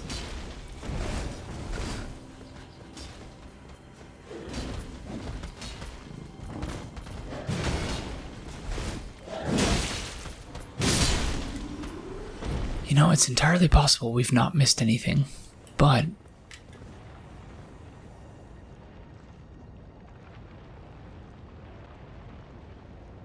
I can't remember.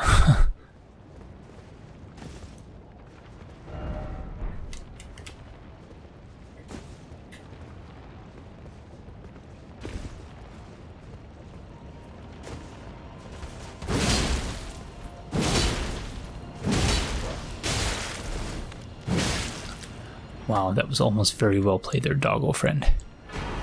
Ancient Dragon Smithing Stone. Okay, so we've definitely missed something, because that is a precious item indeed.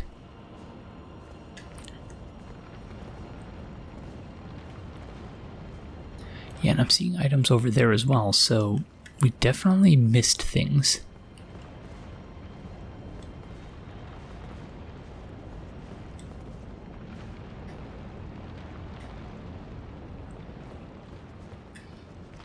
Again, this is the problem when you are recording your episodes in micro chunks.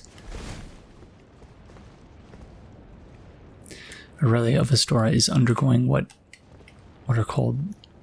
is called a sleep regression, which is to say that,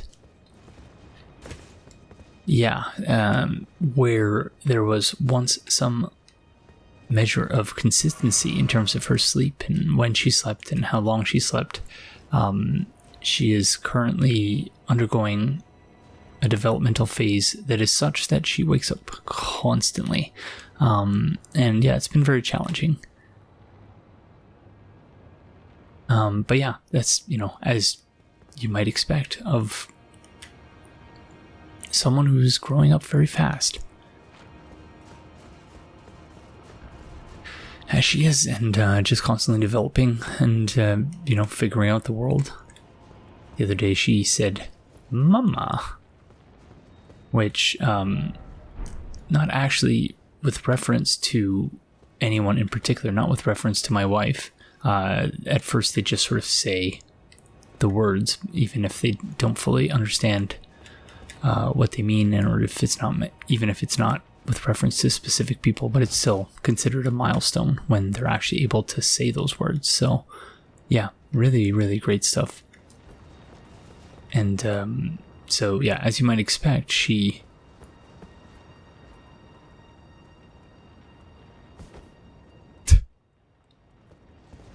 okay, I thought we got away with that for a second.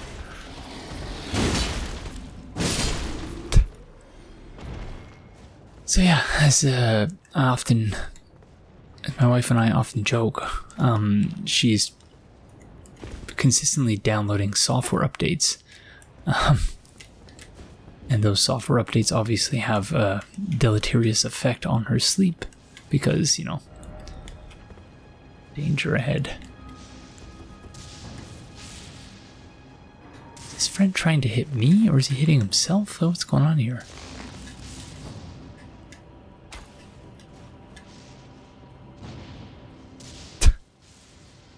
Looks like he's trying to hit me, but like hitting himself by accident.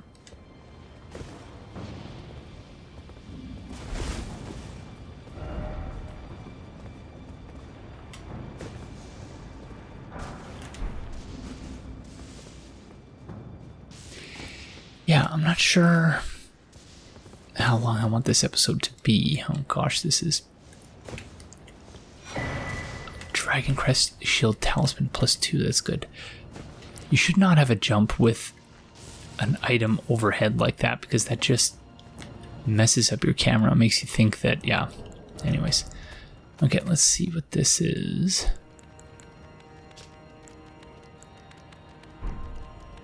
I can hear just the footsteps. I don't think this is as powerful as the one we have equipped, so let's see. Yeah, it's not, so.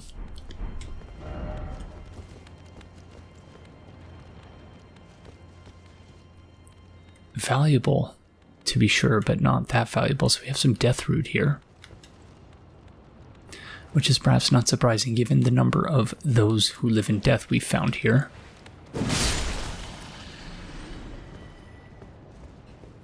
And yeah, I expressed in an earlier recording session in this episode surprised at the idea that there would be, that, you know, there are beasts who live in death, but of course we've spent much of the game interacting with a beast who isn't living in death, but certainly has, his whole storyline revolves around death, and, you know, so I suppose I should not have been so surprised to learn that, you know, death, quote unquote, plays a significant role in the story of this area.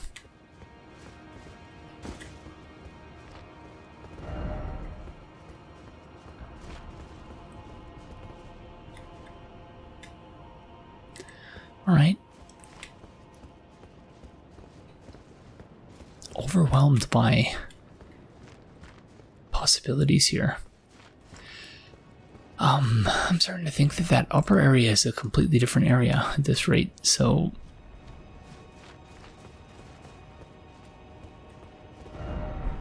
because I thought, okay, maybe we just have 1 or 2 things left to do before we have to go back up there, but it looks like, yeah, it's literally an entire area that we still have yet to complete.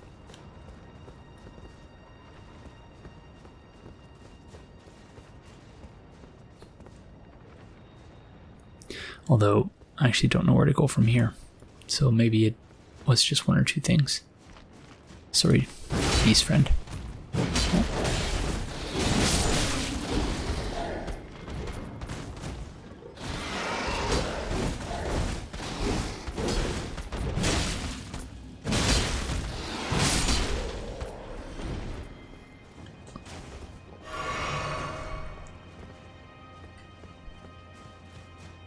I don't even know where those 2 came from. Weren't we just here?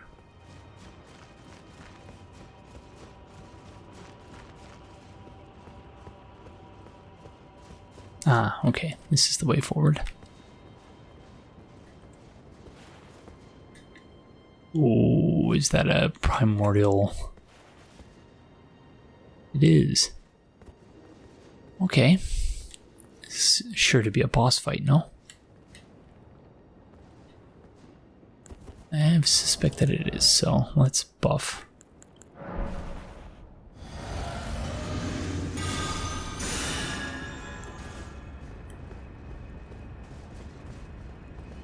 Or maybe not. Oh.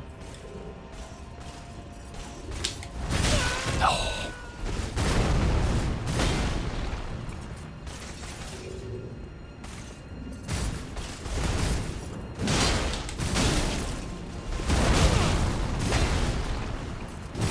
Not off to a good start. Not off to a good start. Wow, usually I can parry that. I don't know what's going on.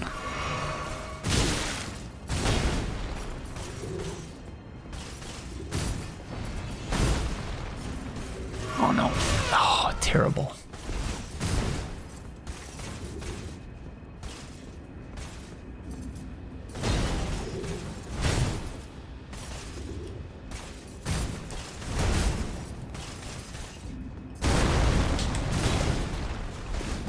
It's also terrible. I was gonna say, don't tell me I've completely forgotten how to parry these friends.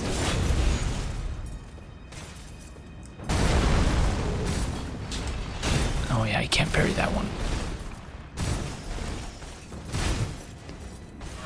Oh gosh darn it.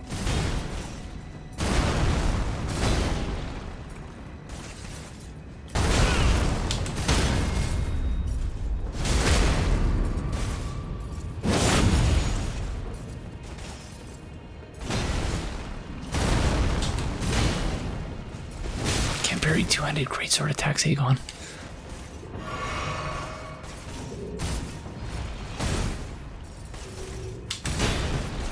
I was too late there. Okay, this is bad.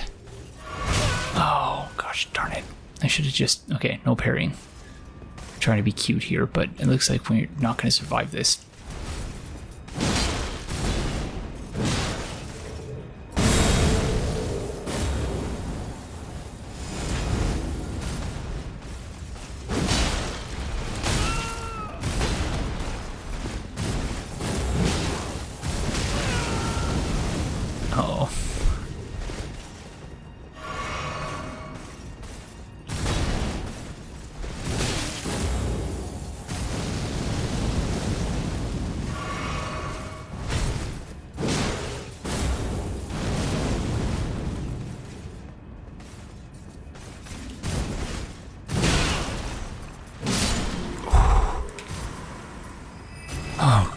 Gosh darn it, that was dreadful. Is this another... Can we learn spells here? Oh. Or dragon abilities, whatever they're called. Fingers. Good one. Alright, don't tell me this was... Oh, okay, there's the site of grace there. Okay, it wasn't for nothing. Although... I know I can probably make this jump, but I'm scared. Gosh darn it. Okay, let's do it.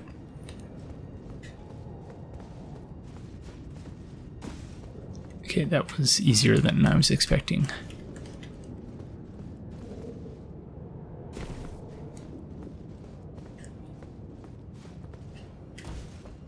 Alrighty. Yeah, we might as well have a rest at this point. We'll just have to redo that upper area, or parts of it anyway. Because, yeah, only one flask. And that's a one-way drop, I think, so...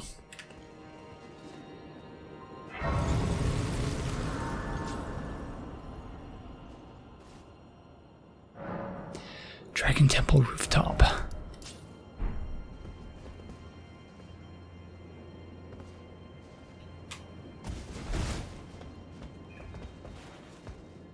Oh no. Gosh darn it. How many rooms do we need to level up? Okay, we can keep going. Why, birds? Why?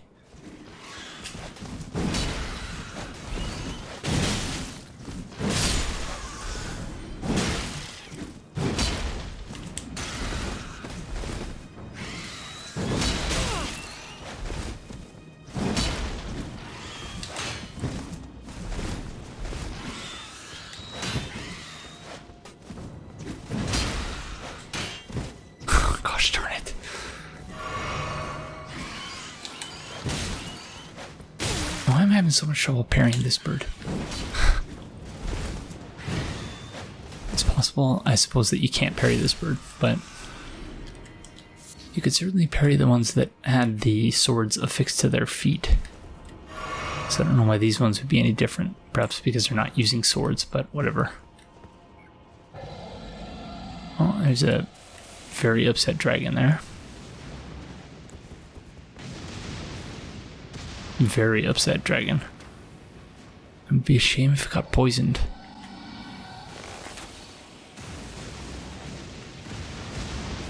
Yeah, I don't think you can do that.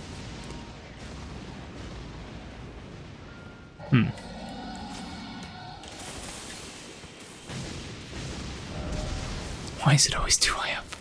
In short, seek ladder. There's no lever here, it seems.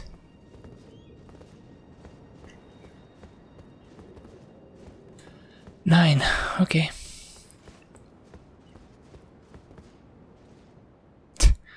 I had someone in an earlier...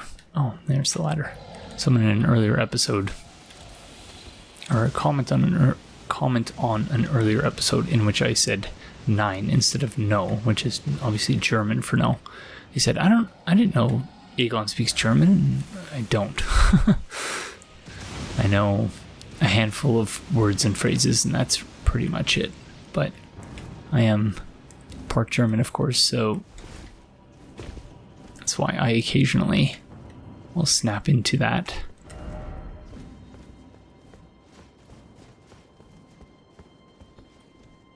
There's the elevator. Very nice. Just make sure it's just an elevator. It looks that way. Oh. Interesting. Drake Knight set. Wow. Okay, that's different than the Drake Knight set I know, as you might expect, because this is a different game, but cool.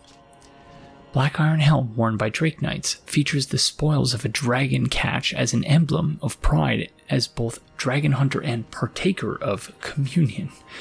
From birth, Drake Knights speak not a word. They spend their lives pursuing the strength of dragons for its sublime beauty and inspiration of awe. So, I joked about this being a separate game, of course, and of course it is, but the Drake Knights, or the Drake Blood Knights, more specifically in Dark Souls 2, this was their deal. They were dragon hunters and they partook in communion. Black iron armor worn by Drake Knights. Okay, the cape is crafted with a dragon wing membrane. Dreadful. Those are cool looking gauntlets. From birth, Drake Knights speak not a word. They spend their lives pursuing the strength of dragons for its sublime beauty and inspiration of awe. First, let's see how that compares in terms of the stats. It's lighter and has slightly better resistance. Let's see in terms of how it looks. Dreadful. Yeah, it's not regret style anyway, but yeah, cool looking set.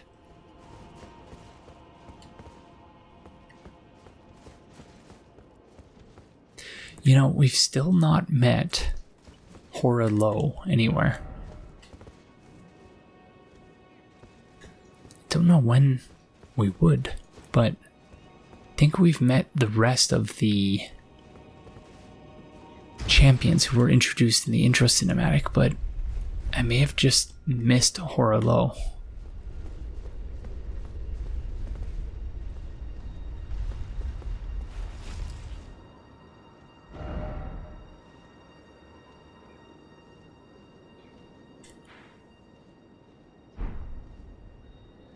Is there nothing? This landmass right next to the Giant's mountaintops. That's not the consecrated snowfield. Consecrated snowfield is on the other side, so like I'm wondering if we missed something there.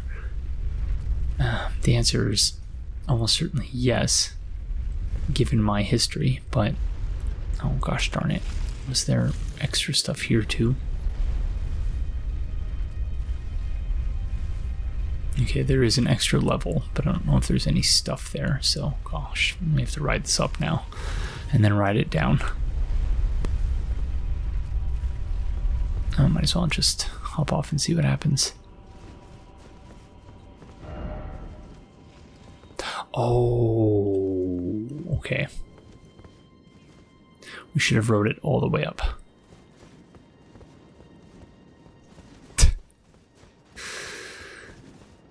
One of the things that as a new parent you often have to deal with is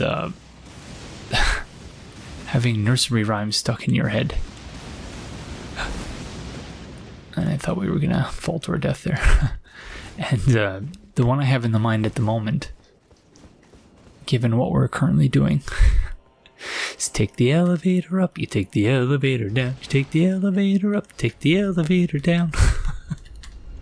It's so dumb. But yeah, totally stuck in my head. Thank you to everyone who provided recommendations for things. I mentioned in a much earlier episode that I wanted to specifically curate content for Aurelia of Astora, and we've done that. But also, you have to sort of go along with the trends to some degree. But, thank you to everyone who offered recommendations for content that is positive and, doesn't include potentially harmful messages or, tropes, subliminal messaging about what gender roles are and whatnot. One person recommended Bluey. Bluey is one that I've enjoyed and my wife has enjoyed and Aurelia of Astora has enjoyed. So I can't remember exactly who recommended that, but shout out to whomever that was. The next thing was there was another one that someone recommended, but I can't remember. But the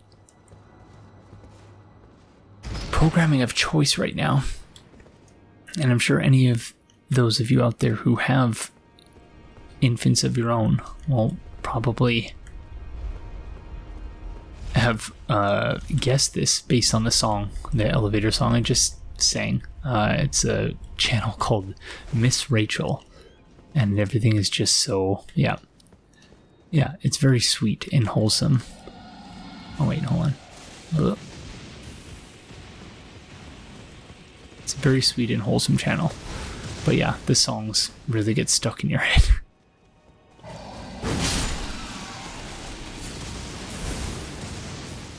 In this ash, I can smell the ancient storm. Could this be a door but no door ahead? Yeah, Nepheli is...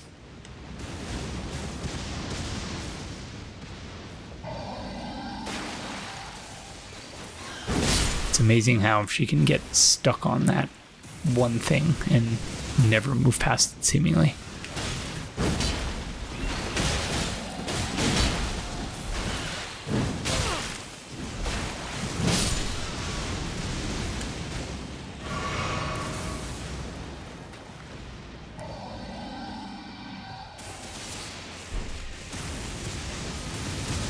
Okay.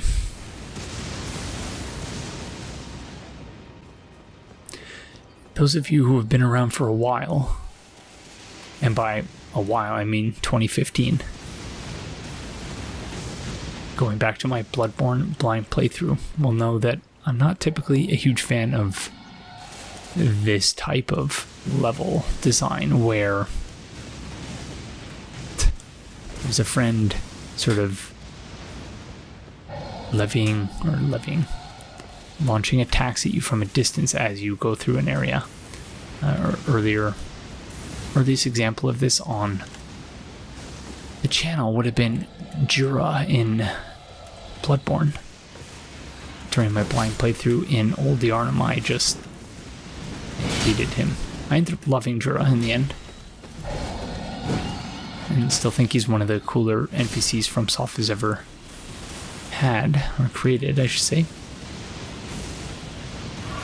But yeah, this is sort of reminiscent of how I felt about Jura, I think. What the heck?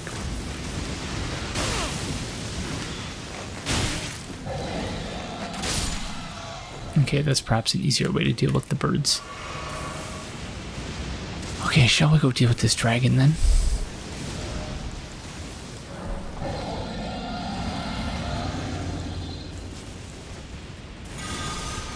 I think we should. Is this Lanciax, the one who ran away from us?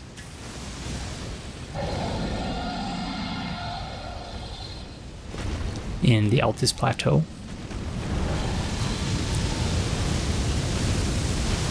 It looks that way because they barely have any HP. Uh-oh.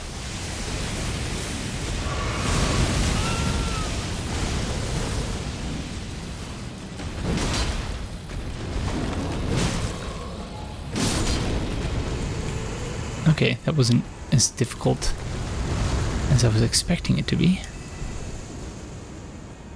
So perhaps I should stop complaining. Oh, legendary item.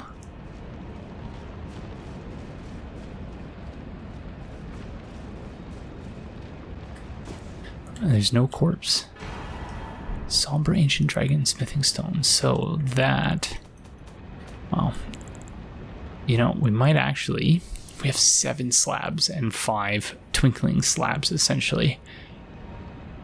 So we might actually be in a place to upgrade some additional weapons. A lot of people have been complaining, or maybe complaining isn't quite the right word. I don't want to come across as defensive when talking about comments. But of course, you know, I'm reading the comments, right? So it's I'm going to have thoughts on them. But anyways, so we can drop down here, go in that direction, but I think there's also stuff over here. A lot of people have expressed that they would like to see me try new weapons. That, you know, they're surprised that, or perhaps disappointed, but even that might be too strong a term, that we are still using the Ultra Greatsword. You know, people are perfectly entitled to feel that way. And so, as I mentioned in a comment, I had an exchange with Josh and Sable May, Josh K and Sable May, in the comments yesterday, where I just pointed out that, you know, the reason why I'm not experimenting as much as you might think I would, or hope I would, is simply just a resource limitation. You know, if I don't have the upgrade materials to upgrade all those weapons, any weapon that I try, then, you know, I don't really see what the point is, because you can only upgrade a limited number of weapons per new game cycle typically, or at least fully upgrade. And we've not really gotten to the point where we can just, although, you know, to be fair, I've not traded in all my bell bearings, so it's possible that we can, in fact, upgrade more than I have up to this point. Gosh darn it. This is going to be very annoying, so we might as well just go after them.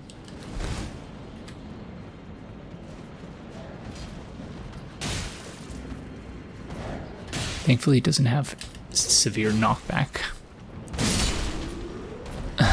because that would be terrible. Yeah, at this rate, I'm thinking we might as well just make this like a mega episode. Just one long episode for the whole area, but we'll see. Who are you? It's like an albino beast. So yeah, so that's the reason, but now that we have a bunch of upgrade materials and a bunch of slabs,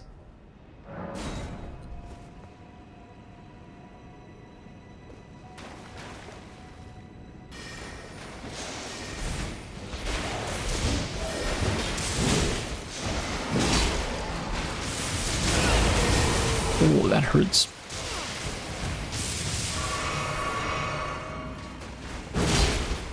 We have a bunch of upgrade materials and slabs. We may yet end up using some different weapons. So, to those of you who have been expressing that you would like me to use different weapons, well, there we go. That might be it right there. Yeah, I know. I've heard you, and your sort of feelings on the matter are valid, even if I've come across as defensive in addressing them up to this point. And yeah, I will do what I can to try and... Oh, thank you. I will do what I can to try and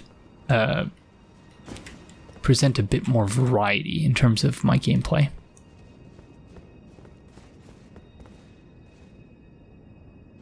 Why do I have a feeling there's stuff out here? Okay, maybe not.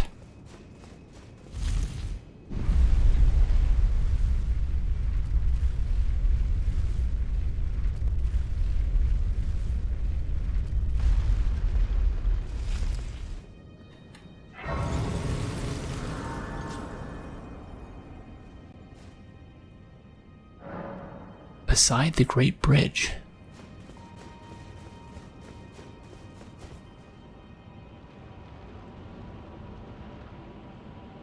Oh, we're right near where that boss is, aren't we?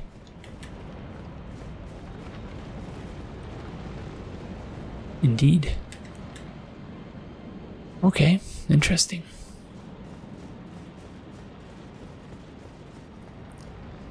So, before going to the boss, do we want to go explore that upper area? I'm wondering. I suppose we'll go this way first, and then see how we're feeling after that.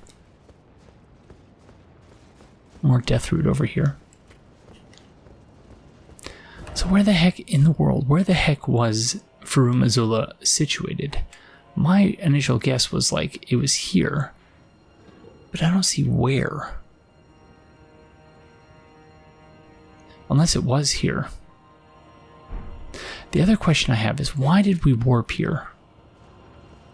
And was it Melina who sent us here?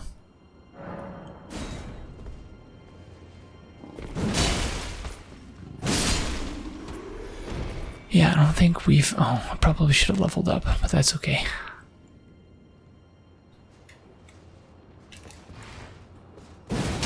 Oh. Are you dead? Oh, okay. Sorry, friend. Just beating up a dead body.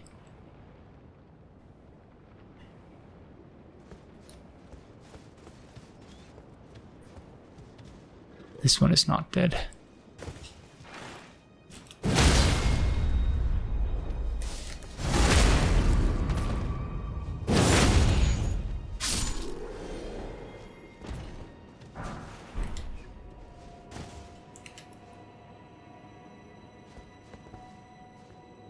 Oh, okay.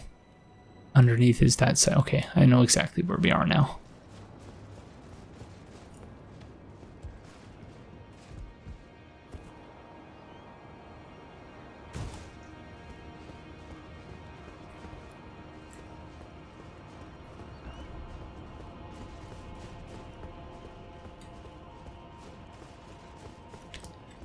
Gosh, there's so many places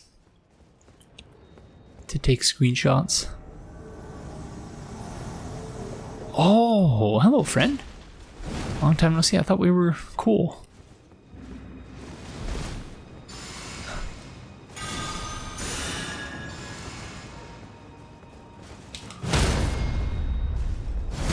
Accusing Bernal. Or maybe he's upset because the Volcano Manor is now disbanded. Which I can understand. I probably should have thought before killing Rykard about the consequences of doing so. Oops. Gosh, he's quick.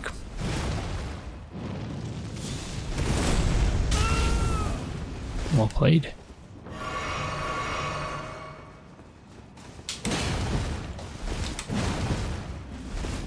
Missing all the parries.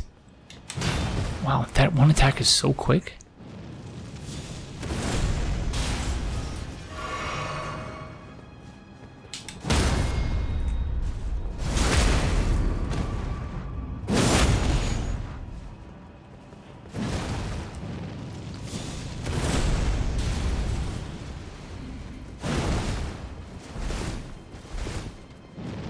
Uh-oh. Okay, that's bad.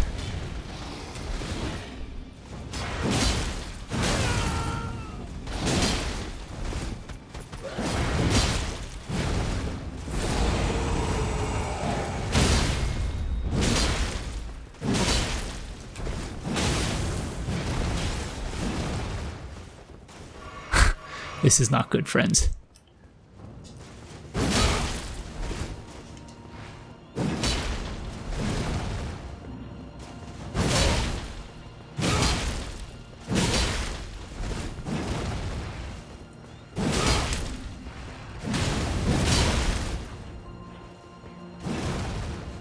Okay, thankfully the beast backed off. Oh no.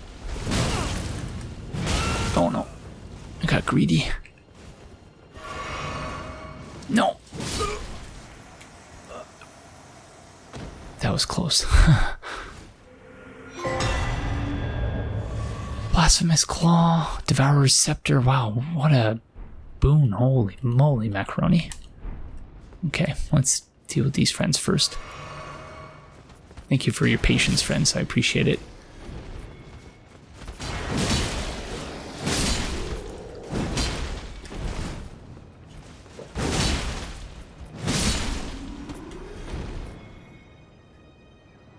Blasphemous Claw, a slab of rock engraved with traces of the Rune of Death, can deflect the power of the Black Blade. On the night of the dire plot, Ronnie awarded Praetor Rykard with these traces. Should the coming trespass one day transpire, they would serve as a last resort foil, allowing Rykard to challenge Maliketh, the Black Blade, the Black Beast of Destined Death. Whoa, so is that supposed to be the boss of the area or something?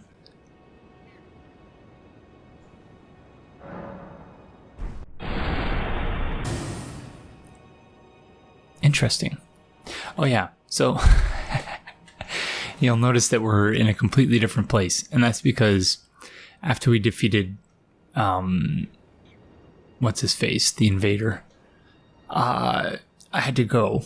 And then while I was editing, I came up with the idea for the take the elevator up, take the elevator down segment, and stupidly went to an elevator to do that, but realized that, because obviously we were up there just now, we were up there, and now we're down here. So before we continue to the chest, we have to actually get back to where we were.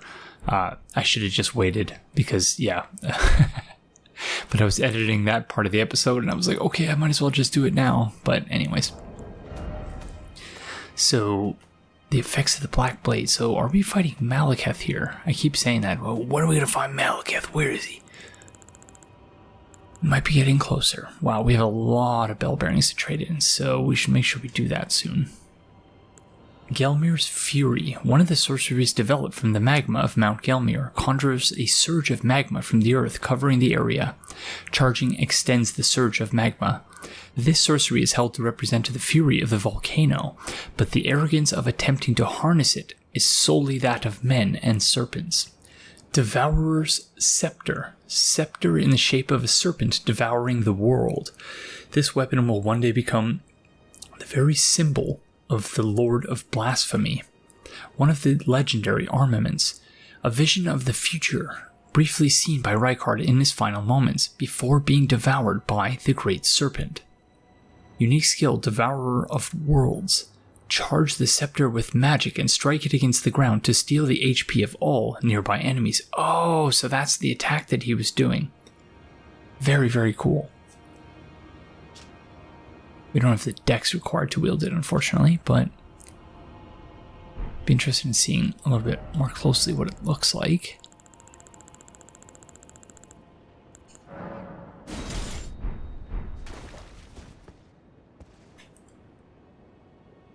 That's very cool. Extremely cool looking weapon.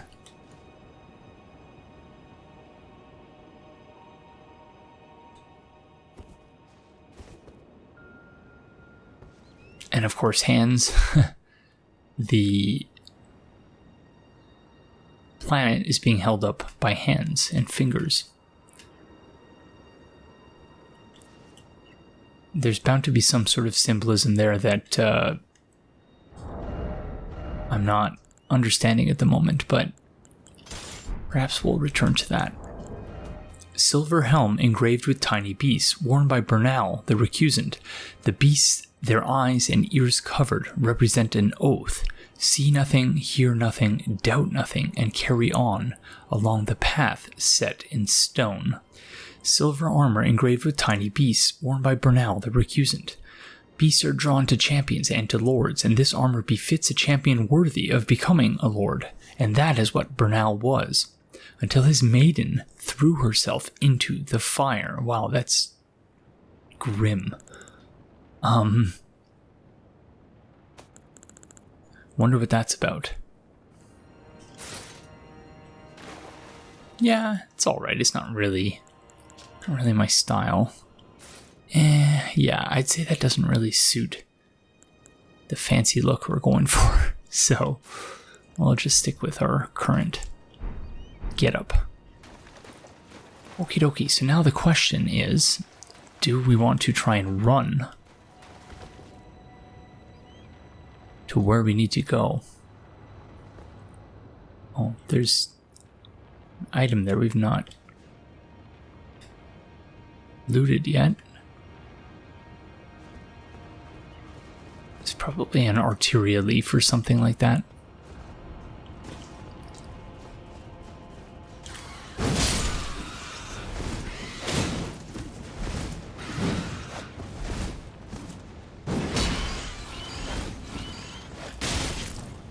I hate birds in this game. I really... This is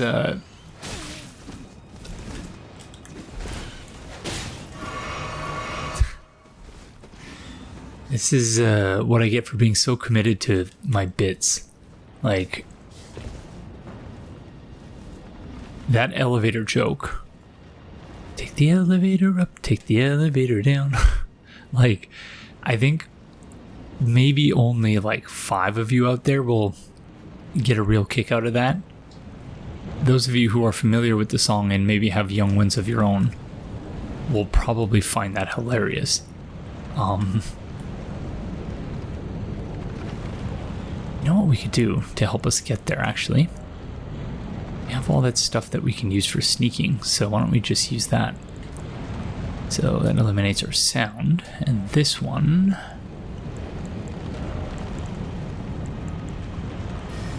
Oh. Gosh darn it.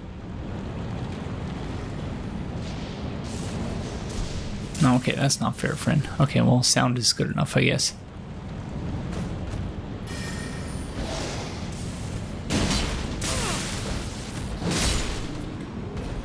Good enough for now. We have a ton of runes, too.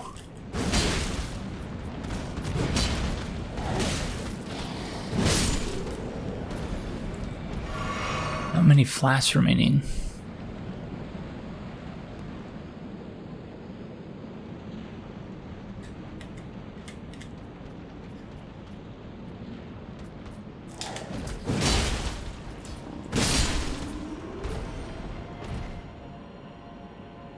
So yeah, you certainly can't accuse me of not being committed to my jokes when when I start telling jokes. It's not to necessarily say they're good jokes. Don't know that they are, but I'm certainly committed to a joke once I've decided I'm going to go forward with it. I guess you could probably say the same about really anything that I do. If I decide to go through with something, I'm usually quite committed to it.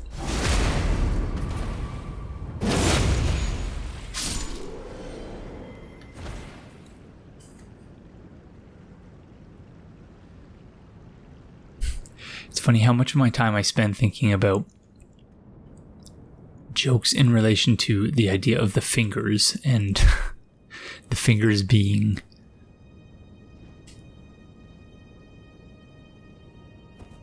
oh, okay, I was confused for a second. And the idea of the fingers wanting all of these different food items. Yeah, I know we could have just warped back to the site of grace, but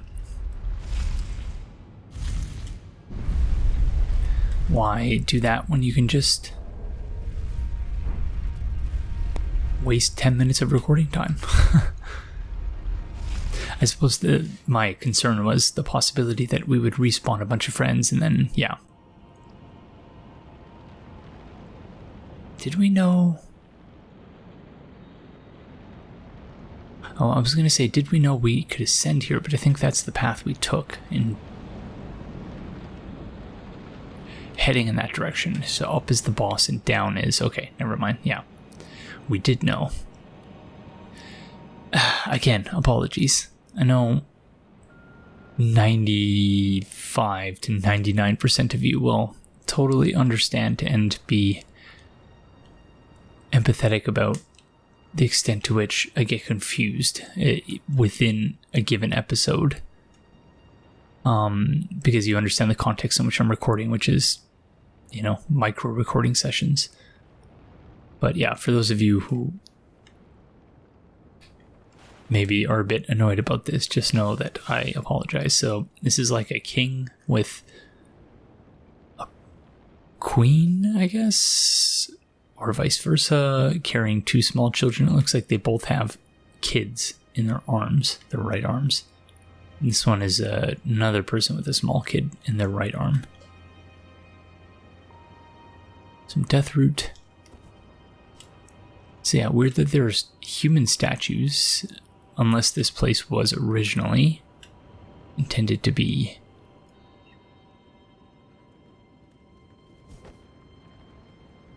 Oh, okay, we made it back, thank goodness.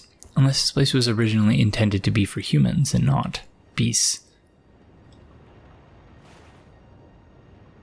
Because, yeah, striking lack of statues sort of venerating beasts.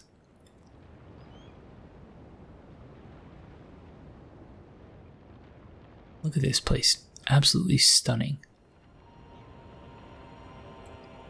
Okay. Chest time.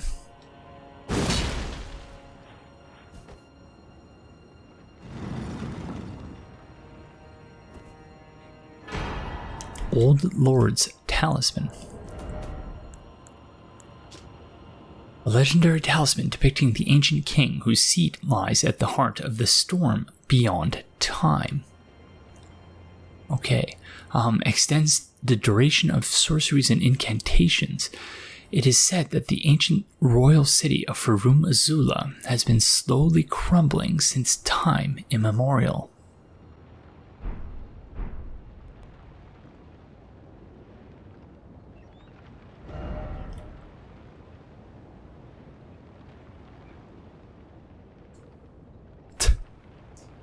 Darn it.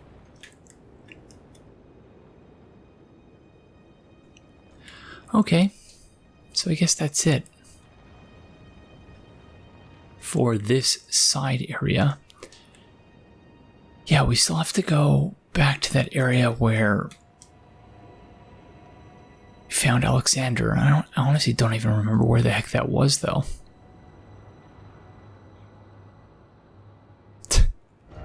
So,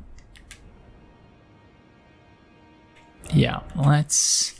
Where was it? It wasn't beside the Great Bridge is where we are here. Dragon... It might have been... Dragon Temple Rooftop. Let's have a look.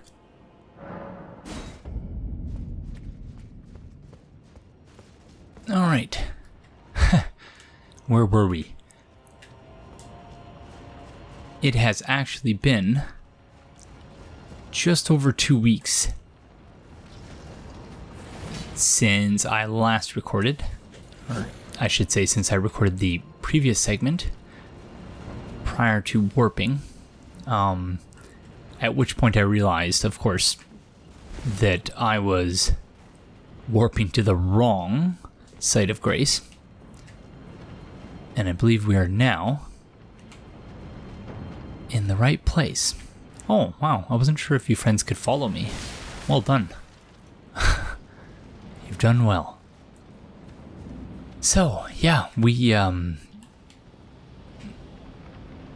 moved Aurelia of Astora to her own room, which is to say that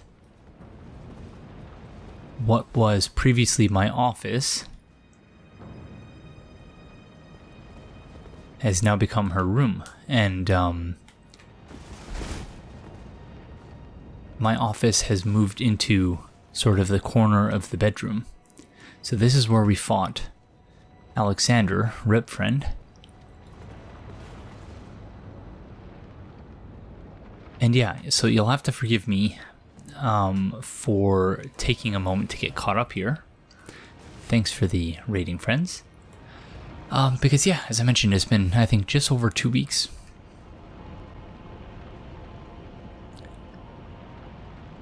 Which side of grace is that? That is the Dragon Temple side of grace.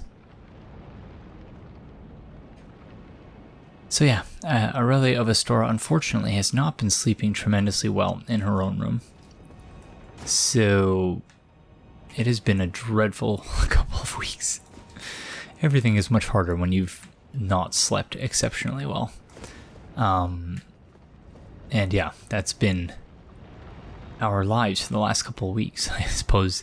I say my life and my wife's life, whereas Aurelia of Astora, you know, she still sleeps relatively well.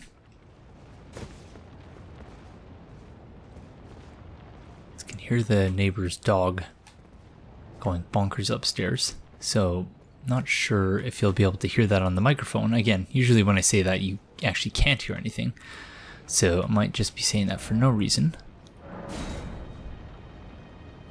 But insofar as you can, I apologize. Yeah, in a new location, so I'm technically just on the other side of the wall from where I was recording previously. So that Not sure exactly where that is, but we looted that corpse there, so obviously don't need to go back there. So, you know, I'm not sure if the sound will sound any different. The acoustics will be slightly different, simply because my desk is in a different place now. I think if anything, though, it will probably sound better, simply because I'm in a somewhat tighter space than I was previously. So anyways, that's it's unsolicited life update, I suppose. If I sound tired or out of it, that's why. It's just, yeah, it's been a rough couple weeks. But, yeah. Hopefully starting to get used to this. To the new setup and the new arrangement. And, you know, important for Aurelia of Astora to have her own space in her own room. And obviously to learn to sleep on her own. But yeah, obviously that's a challenge for her to get used to. Ancient Dragon Apostles Cookbook Level 4. So I'm going to make sure we're not about to get ambushed from anywhere else before we have a look at what that gives us. Ancient Dragon Bolt Pot and Lightning Proof Dried Liver. Okay, that doesn't really tell us anything. Allows one to wield ancient Drake lightning regardless of faith. The residual power of relics is a purely natural phenomenon. Okie dokes. So there was another item.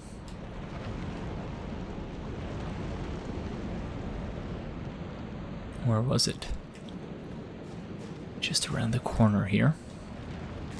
So yeah, for several weeks I had been releasing 2 episodes per week, but obviously I had to slow that down because I've not been able to finish this episode that I started recording 2 weeks ago. Somber Smithing Stone level 8. So that is quite high level Somber Smithing Stone. The question is now... Oh, crud. How the heck do we get back up there? I hope I didn't just screw this up massively. Might have. Oh no. Oh no.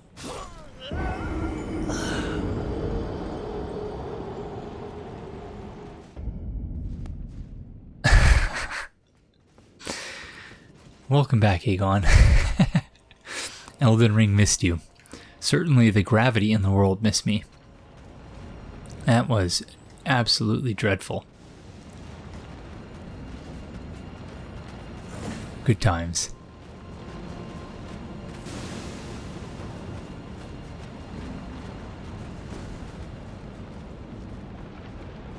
Okay, the question is now, do we go for the runes?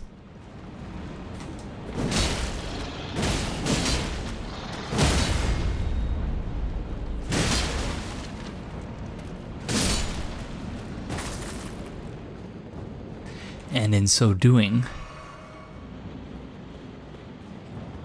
put ourselves in basically the same position.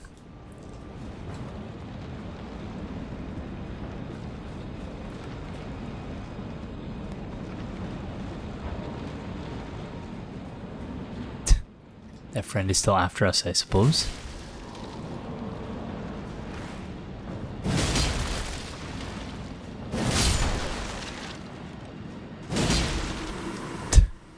Silliest mechanic that. So is this... Oh my goodness. He really is still after us, isn't he?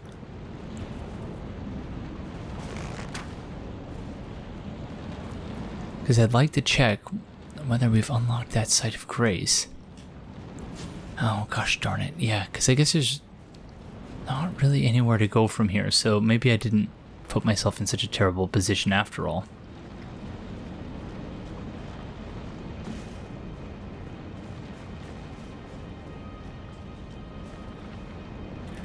Alrighty.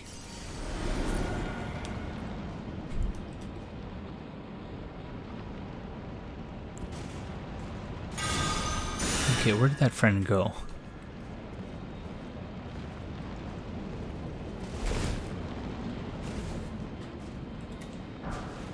Ah, smithing stone level 8. Very nice.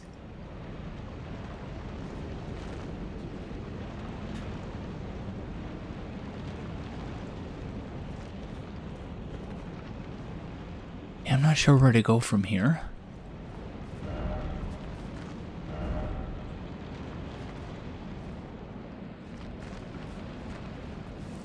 This looks a lot like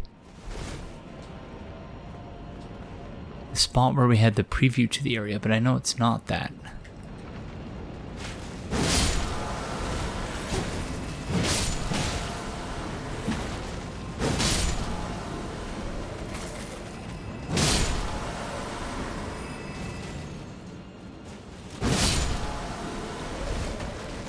Because we would not have fought the beasts who live in death.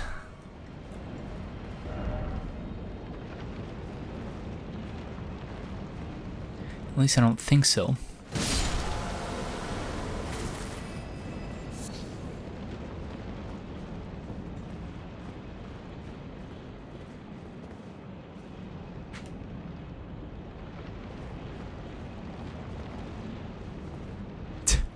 Gosh darn it. Yeah, that's the problem when you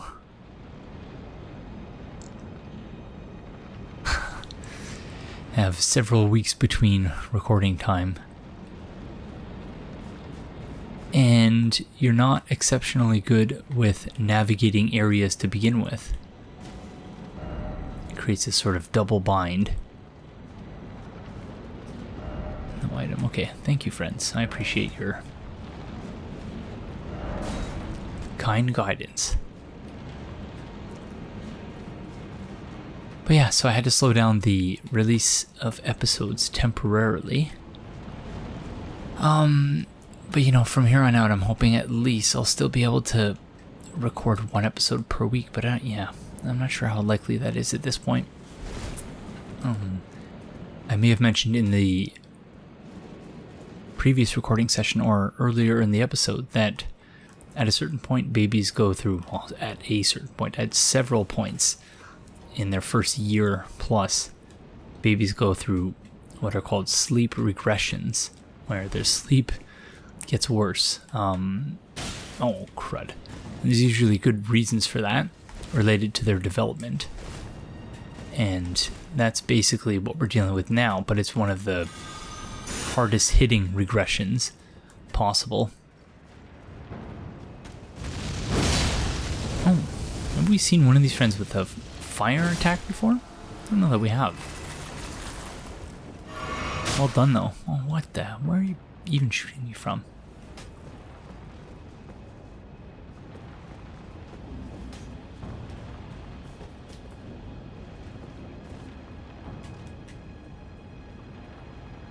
I'm confused. Where is he? Yeah, anyways. So yeah, so it's been challenging couple of weeks. But hopefully, oh, I think this is that friend we knocked down. Or maybe not. It's been a challenging couple of weeks, but I'm hoping that we're gonna come out of it soon. Oh, there you are. Okay, well played. I think that's the Dragon Temple. Not actually sure.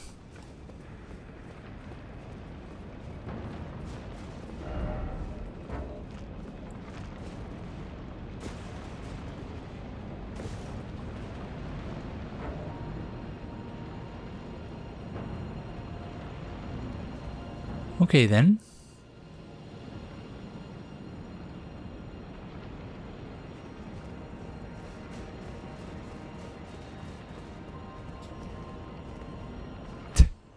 Yeah, I'm not understanding how this area connects to itself.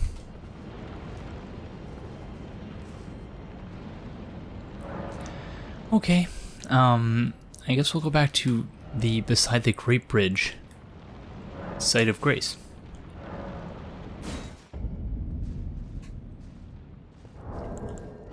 Alrighty then, I suppose it's time to go face the boss. And I keep saying I need to put our Flask of Wondrous Physic back on our hotbar, so that's me finally living up to my own demands. So we've already gone that way. So the only way left is to deal with this tree sentinel friend. And then the boss.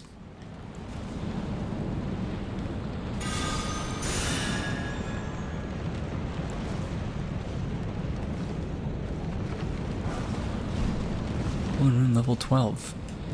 This one has a shield unlike those we've seen up to this point. Quite hefty armor as well.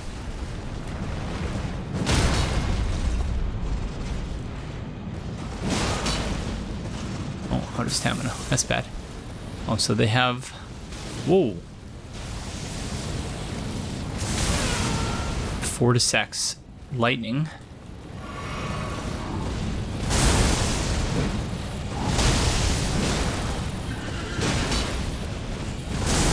Same moveset as the other tree sentinels, except with the lightning and fancier armor. Oh, that's gonna hurt. Oh. Ah, I didn't realize that had such good distance on it. Oh no.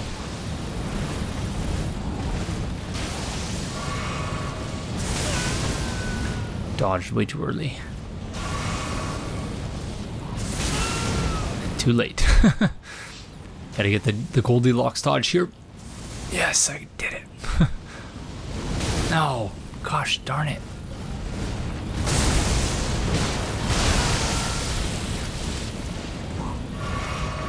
Oh, we're gonna need to replenish our flasks after this.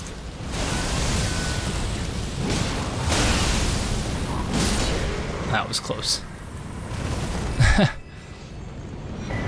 Malformed Dragon Helm, Dragon Armor, Gauntlet, and Greaves. A malformed golden helm, adorned with various dragon imagery and worn by the misshapen tree sentinels. After the great ancient dragon Grandsax attacked, the sentinels had an epiphany. The only way to truly protect the Erdtree was to become dragons themselves. Very interesting stuff. Well, we're definitely going to have to go back to the Site of Grace to replenish our flask, but in the meantime, let's see if... Now it gets rid of our head model, so obviously that's a non-starter. That one's good too, but you can't see his beautiful eyes.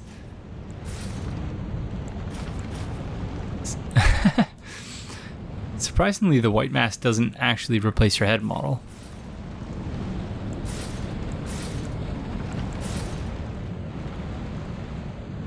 Interesting that the clean wrought helm is where the cape is attached. Yeah, it's gonna have to be the veteran's helm.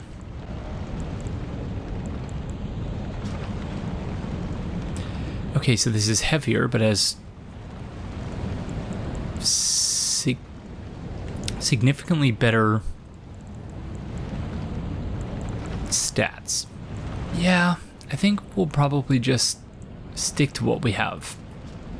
Let's see how it looks from a fashion perspective. Yeah, it looks nice, but doesn't quite fit with the sort of silver aesthetic we have going currently. So, yeah, let's leave that. Somber Smithing Stone level 7. Okay, yeah, we only have 6 flasks, so let's just fire back to the Site of Grace and then return.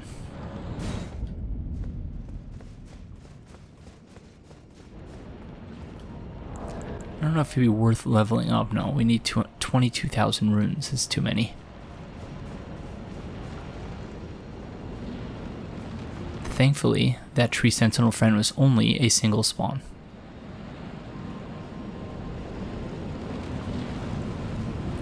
I have a feeling we're missing a ton of stuff here, but, you know,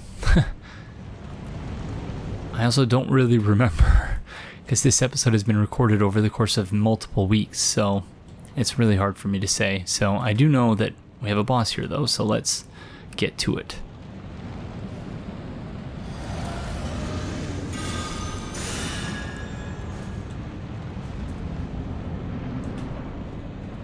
What's a beast friend? Oh! Why wouldst thou? Why? 'Tis no matter.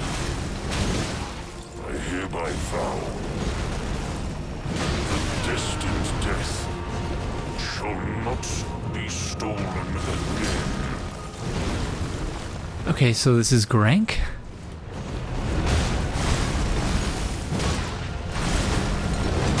Oh, okay, we're not doing well here.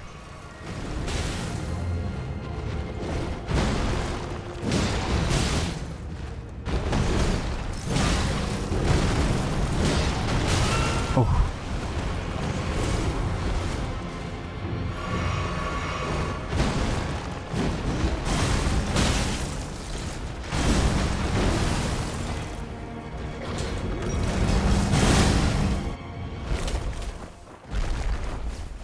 Second phase.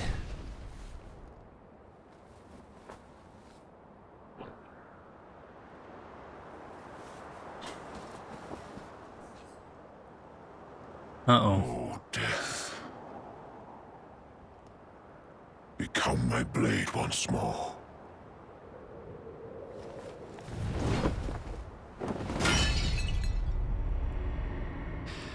So I'm wondering about the consequences of feeding him all that death root.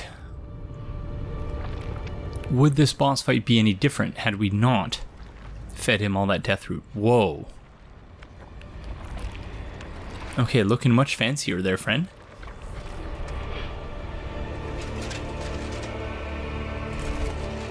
Okay, that's really cool.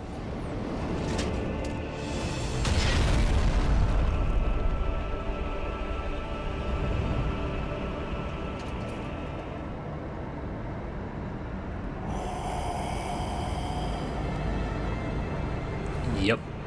I would not mess with this friend in real life.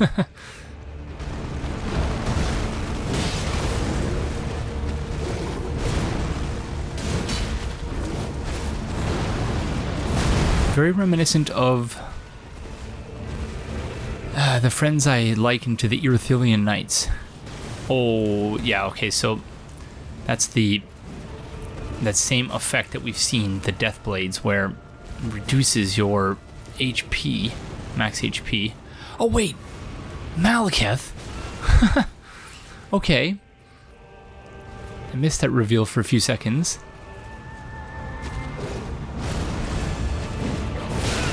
So this is Maliketh.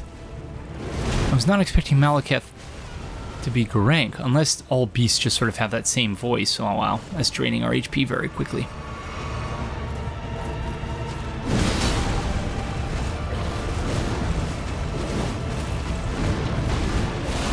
Oh, I'm just panic dodging like crazy. Oh. This is not going well, friends. Oh, gosh darn it. Okay. It's over.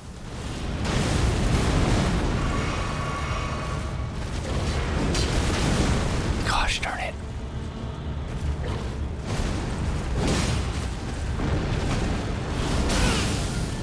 Could have rolled to the side for those.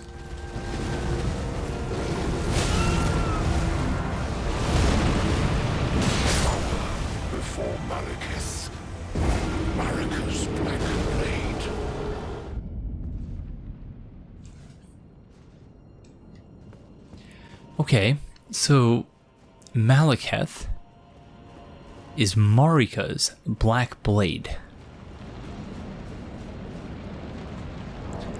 That is very interesting.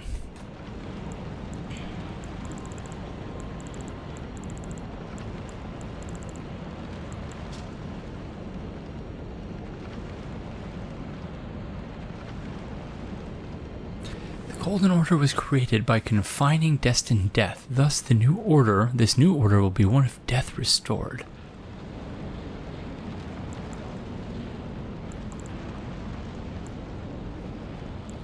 So he was saying,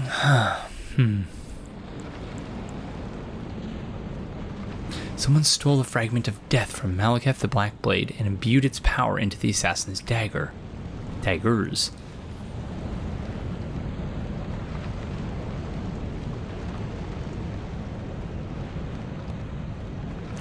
So Maliketh does not want death to be stolen again. I'm very confused about this whole thing. I suppose that's probably the point, but...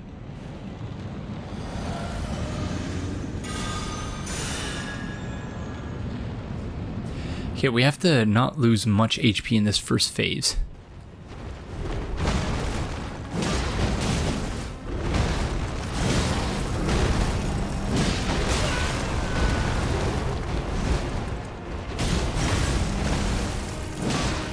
Oh, okay. So the whole feed me more death thing.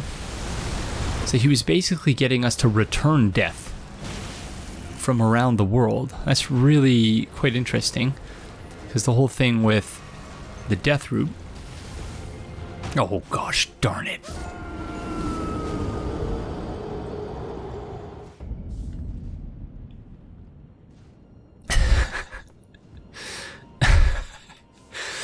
Note to self. The edges of the boss room, have no floor. So it's good to know. Very good to know. That reminds me almost of, what was it? Dark Souls 2, the Dragon Rider boss fight, where the boss room sort of slowly becomes smaller. But yeah, I think it's just, there's just a gap there. But anyways, it was ridiculous.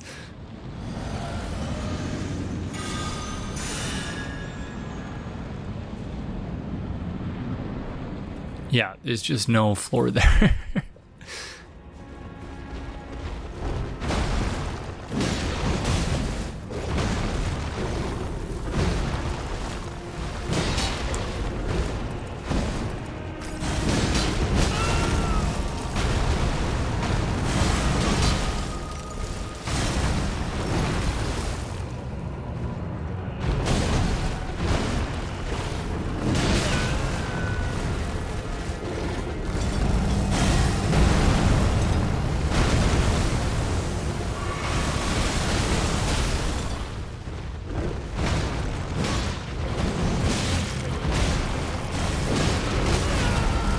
We did not use Rune Arc.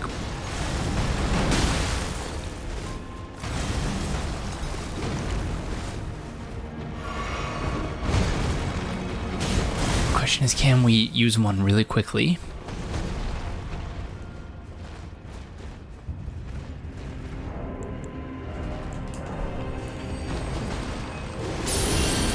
Nice. Thought that was going to restore our HP, but no. Just give me 1 second, friend. Love the music, though.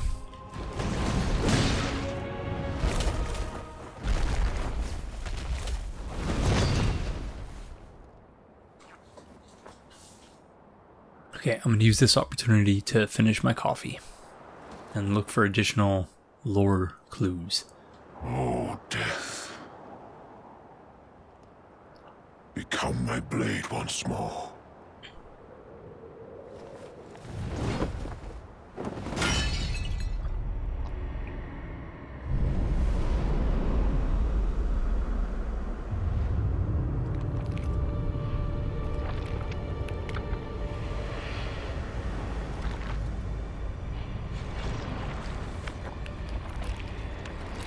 It's definitely one of the coolest transformations we've seen in terms of first phase to second phase.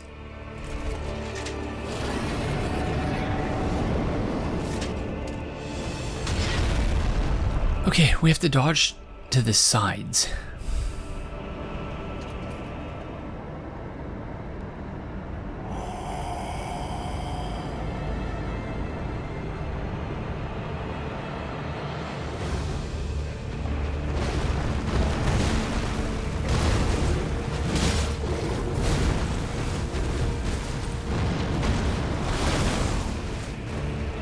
And try to use these pillars more.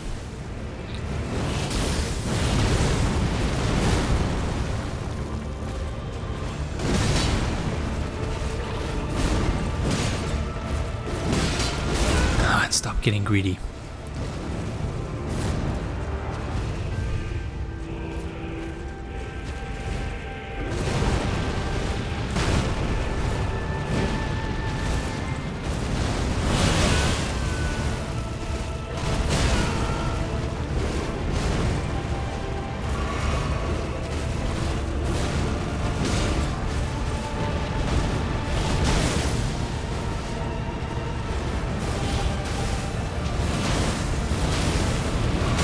Oh, come on.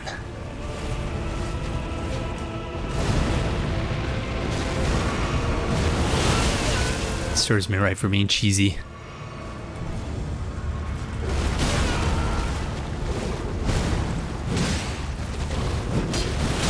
Oh, okay, this is not going well.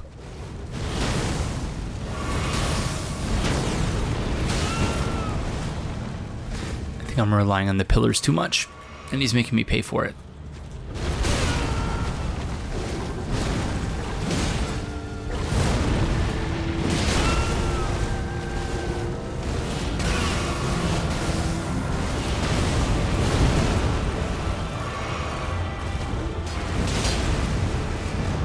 Forgive me, Maliketh. Ooh. Cannot be restored. Whew. Remembrance of the Black Blade. I thought that was going to take a... Uh-oh.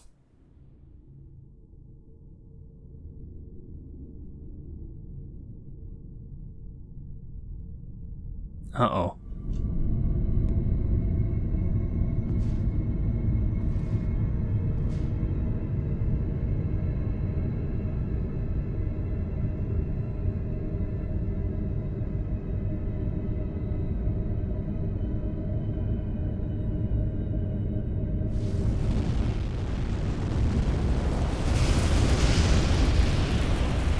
What the heck?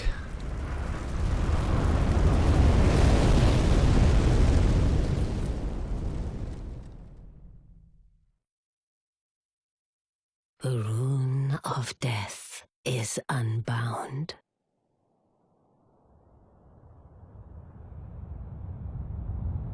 Okay, we've reached the inverted castle. Hands between are shrouded by death's dark fate.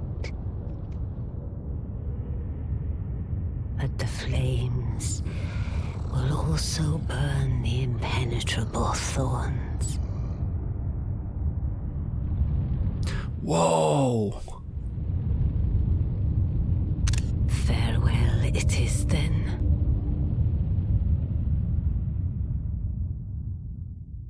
You'll be Elden Lord yet.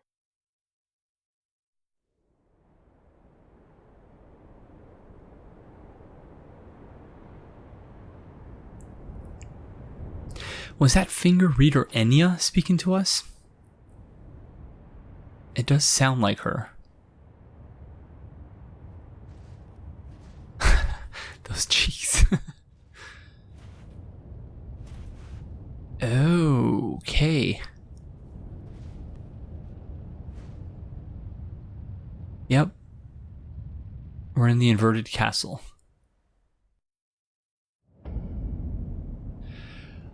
Leyndell Ashen Capital.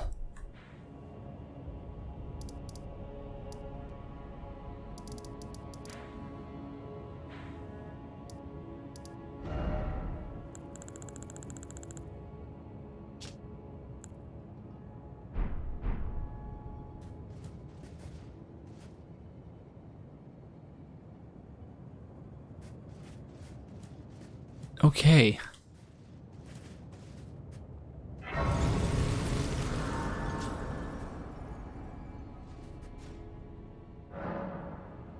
Leyndell, capital of Ash. Let's go to the Roundtable Hold.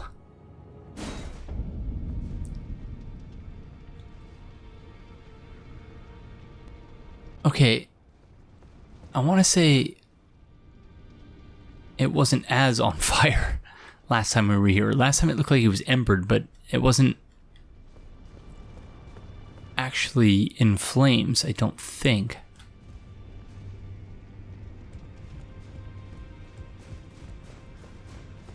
Wow, okay. We still not read the remembrance. A lot has happened, so... Remembrance of Maliketh, the Black Blade, hewn into the Erd Tree. Maliketh was a shadow-bound beast given to his Empyrean. Marika's sole need of her shadow was a vessel to lock away destined death. Even then, she betrayed him. So again, the more we learn about Marika, the more we learn that she doesn't seem to be a great person. Oh, gosh. I forgot all about this thing we had. So we could have used that during the boss fight. Oh well. Sorry everyone. I know everyone's probably screaming, use the blasphemous claw! Please!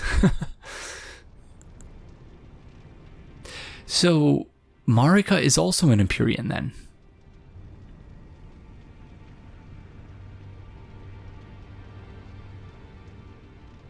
Very interesting.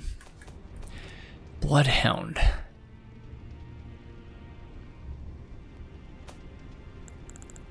So, Maliketh reminded me very much of a bloodhound.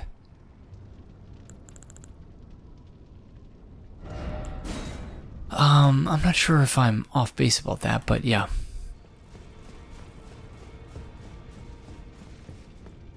Okay, the fingers are still... Whoa!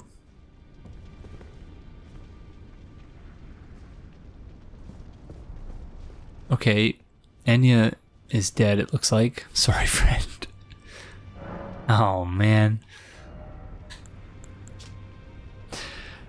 Wow. Yeah, terrible.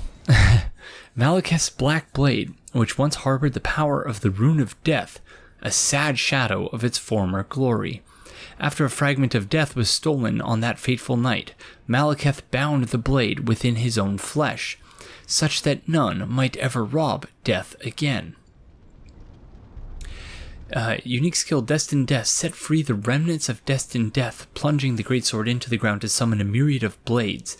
In addition to dealing immediate damage, this attack reduces the enemy's maximum HP and continues to wear down HP for a short time.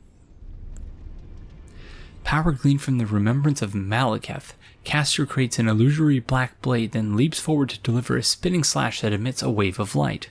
This can be followed up with one additional attack. The blade was once imbued with Destined Death. In addition to dealing damage, it reduces foes' maximum HP and continues to sap their current HP for a very short time. So this one deals holy and physical. So again, you know, split damage. This one is not split damage, however, it requires, it scales with dex, I should say. So yeah, all the boss weapons appear to have split damage types, so they just they cranked up the saturation here, because everything else looks sort of black and white-ish.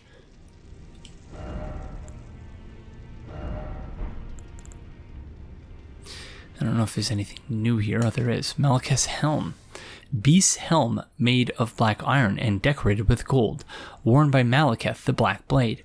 Maliketh, Queen Marika's loyal half-brother, bore a blade imbued with destined death, and there was not one demigod who did not fear him.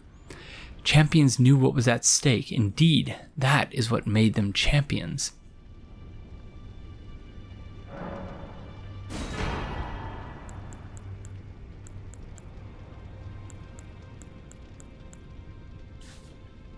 Nice looking armor too. Maliketh, Queen Marika's, okay. description's pretty much the same. I think we're gonna pick this up. Don't know if we need the gauntlets. Or the leggings, but yeah, might as well just pick them up. Let's see. Well, thanks, friend. Now, let the words of the fingers guide you. Oh. Glad she's still speaking to us from beyond the grave. Let's see.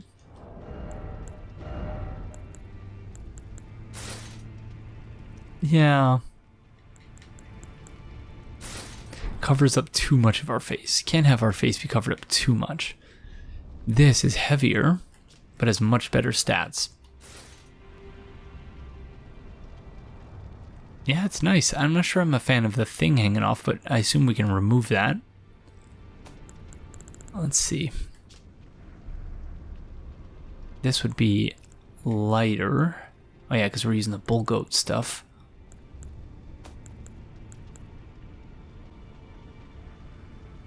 This would also be lighter, but not quite as good. Yeah, the leggings do not really fit. Yeah. I'm not a huge fan of how this looks on our character. I don't know, maybe it suits different body types. I like how this has like a shadowy cape on it. That's a really cool touch. Probably reflecting the mechanics of it. Yeah, the concealing veil, which muffles the sound of footsteps. That's really cool. So the visual appearance actually reflects its mechanical use. Okay, yeah, let's put back on the gear we were wearing previously, because yeah, it's looking good, and the stats are still pretty decent as well. So let's see if anyone else is still around.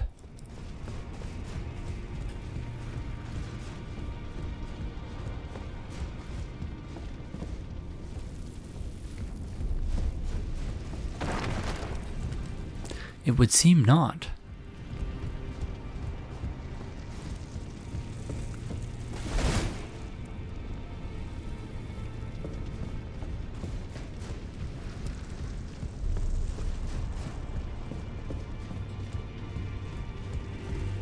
Well, yeah, this place is definitely... So this place has to be inside the Erd Tree. Like, I don't see any other explanation as to why it's burning.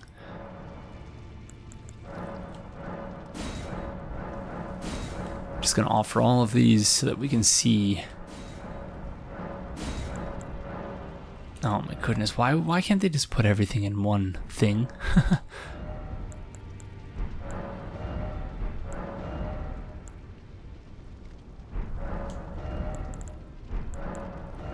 Oh, I wonder if we're gonna be able to find gold mass now.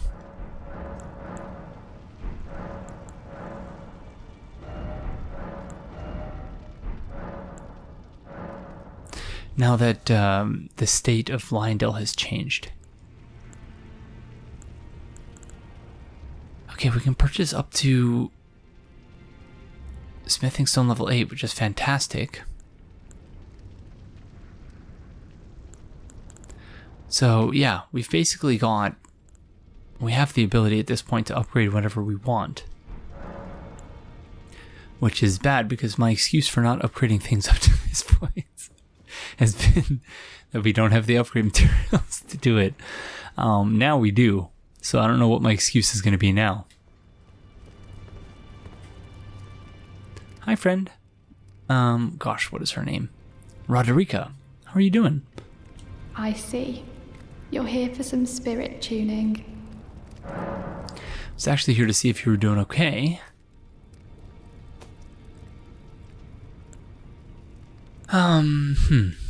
But you don't seem to be in the mood to chat, which I suppose is fair enough. Someone mentioned that I should upgrade the Black Blade assassin friend that we have. Where the heck are they, though? Here, Black Knife Tish.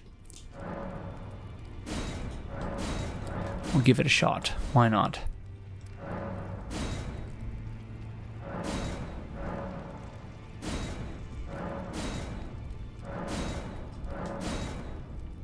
Cool. So now we have, what, 3 fully upgraded ashes? Okay, cool. Alright, you're definitely not in the mood to chat. Okay, so now only 2 people left to check on. Thankfully, 1 is still kicking, at least. Who are you? Oh, I must be a blacksmith. Now, let's get smithing. Okay, I said he's still kicking, but he's obviously not in good shape. That's bad. Could you tell me what happened? Why is the round table burning? In ruins. Why does that girl weep for me? Oh. Have I forgotten something of dire importance? Oh, I'm sorry, friend.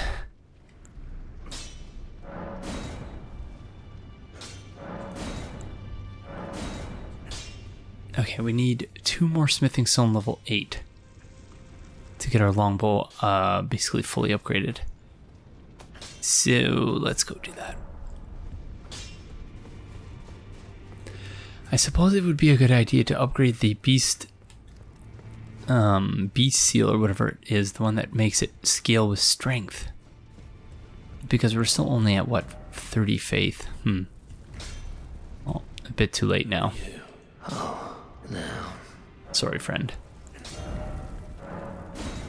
Alright. Good stuff.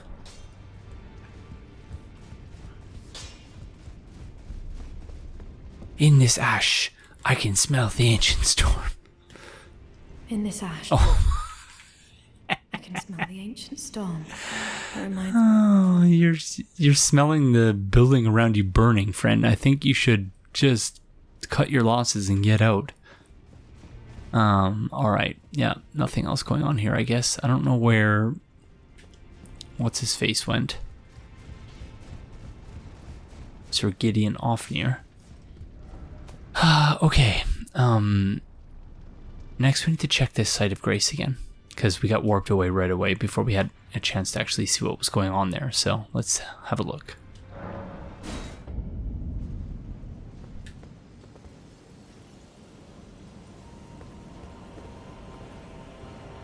Yeah, we didn't even get to light it.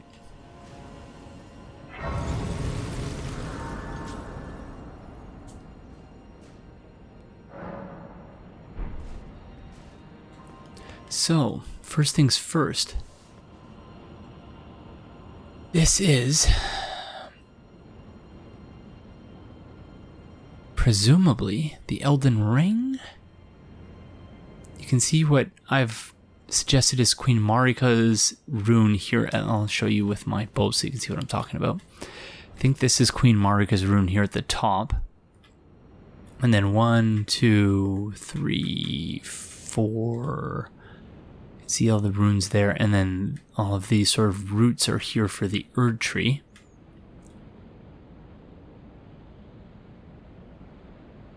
And then a girl praying with 3 wolves around her.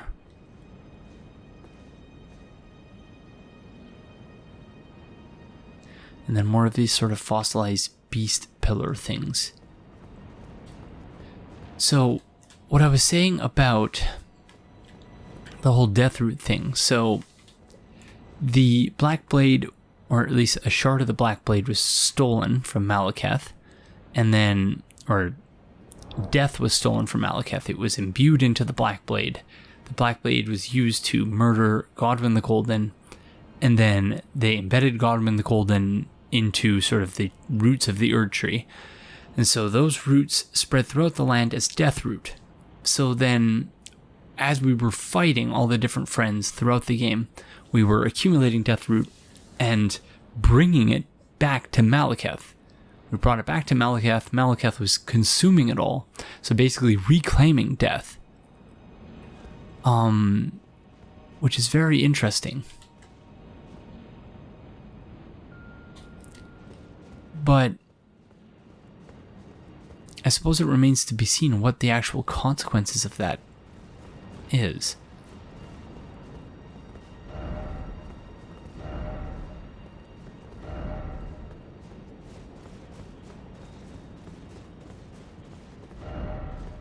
Didn't expect sadness.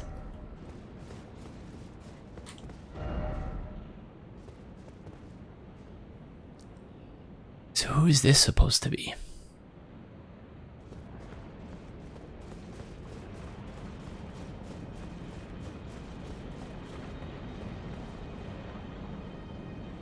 I still can't believe I fell. That was so bad.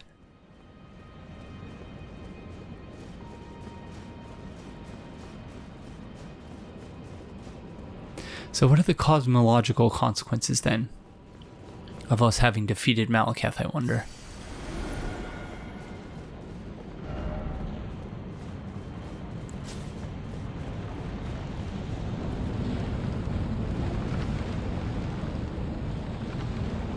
Yeah, I feel like there's still stuff we're missing here, but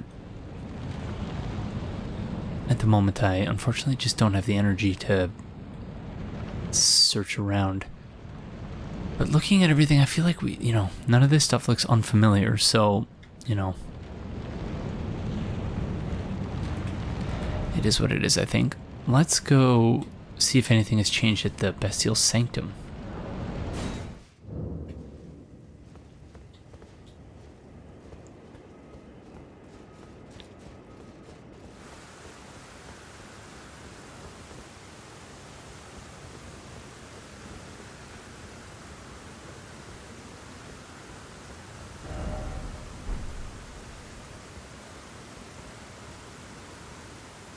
So the only thing that appears to have changed is that these red embers are everywhere.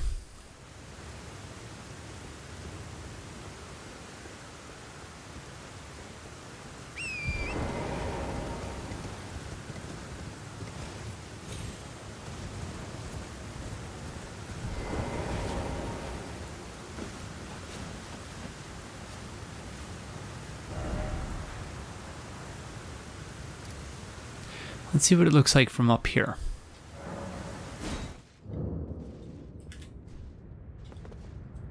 Okay, that's pretty cool.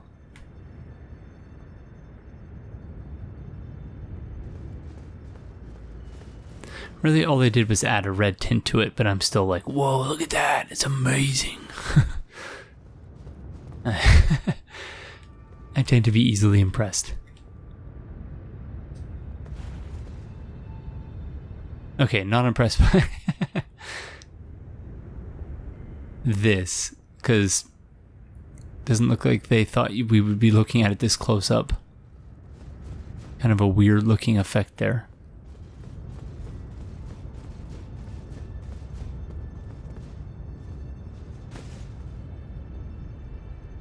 Okay, one more warp. Let's go to the Erdtree Sanctuary, or the Queen's... Is it the Queen's quarters or something? Oh, we can't. Well, okay then. So yeah, I guess we just have to do that area again. We've lost access to all of those sites of grace that we once had access to. And what's-his-face is indeed gone.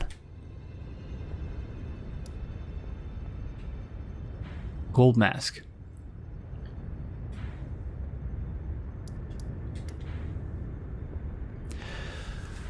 Alrighty then. Well, I suppose that's as good a place as any other. So, yeah, in the next episode, I guess we will be proceeding in Leyndell, capital of Ash. So thank you all very, very much for joining me, and I will see you in the next one. Bye.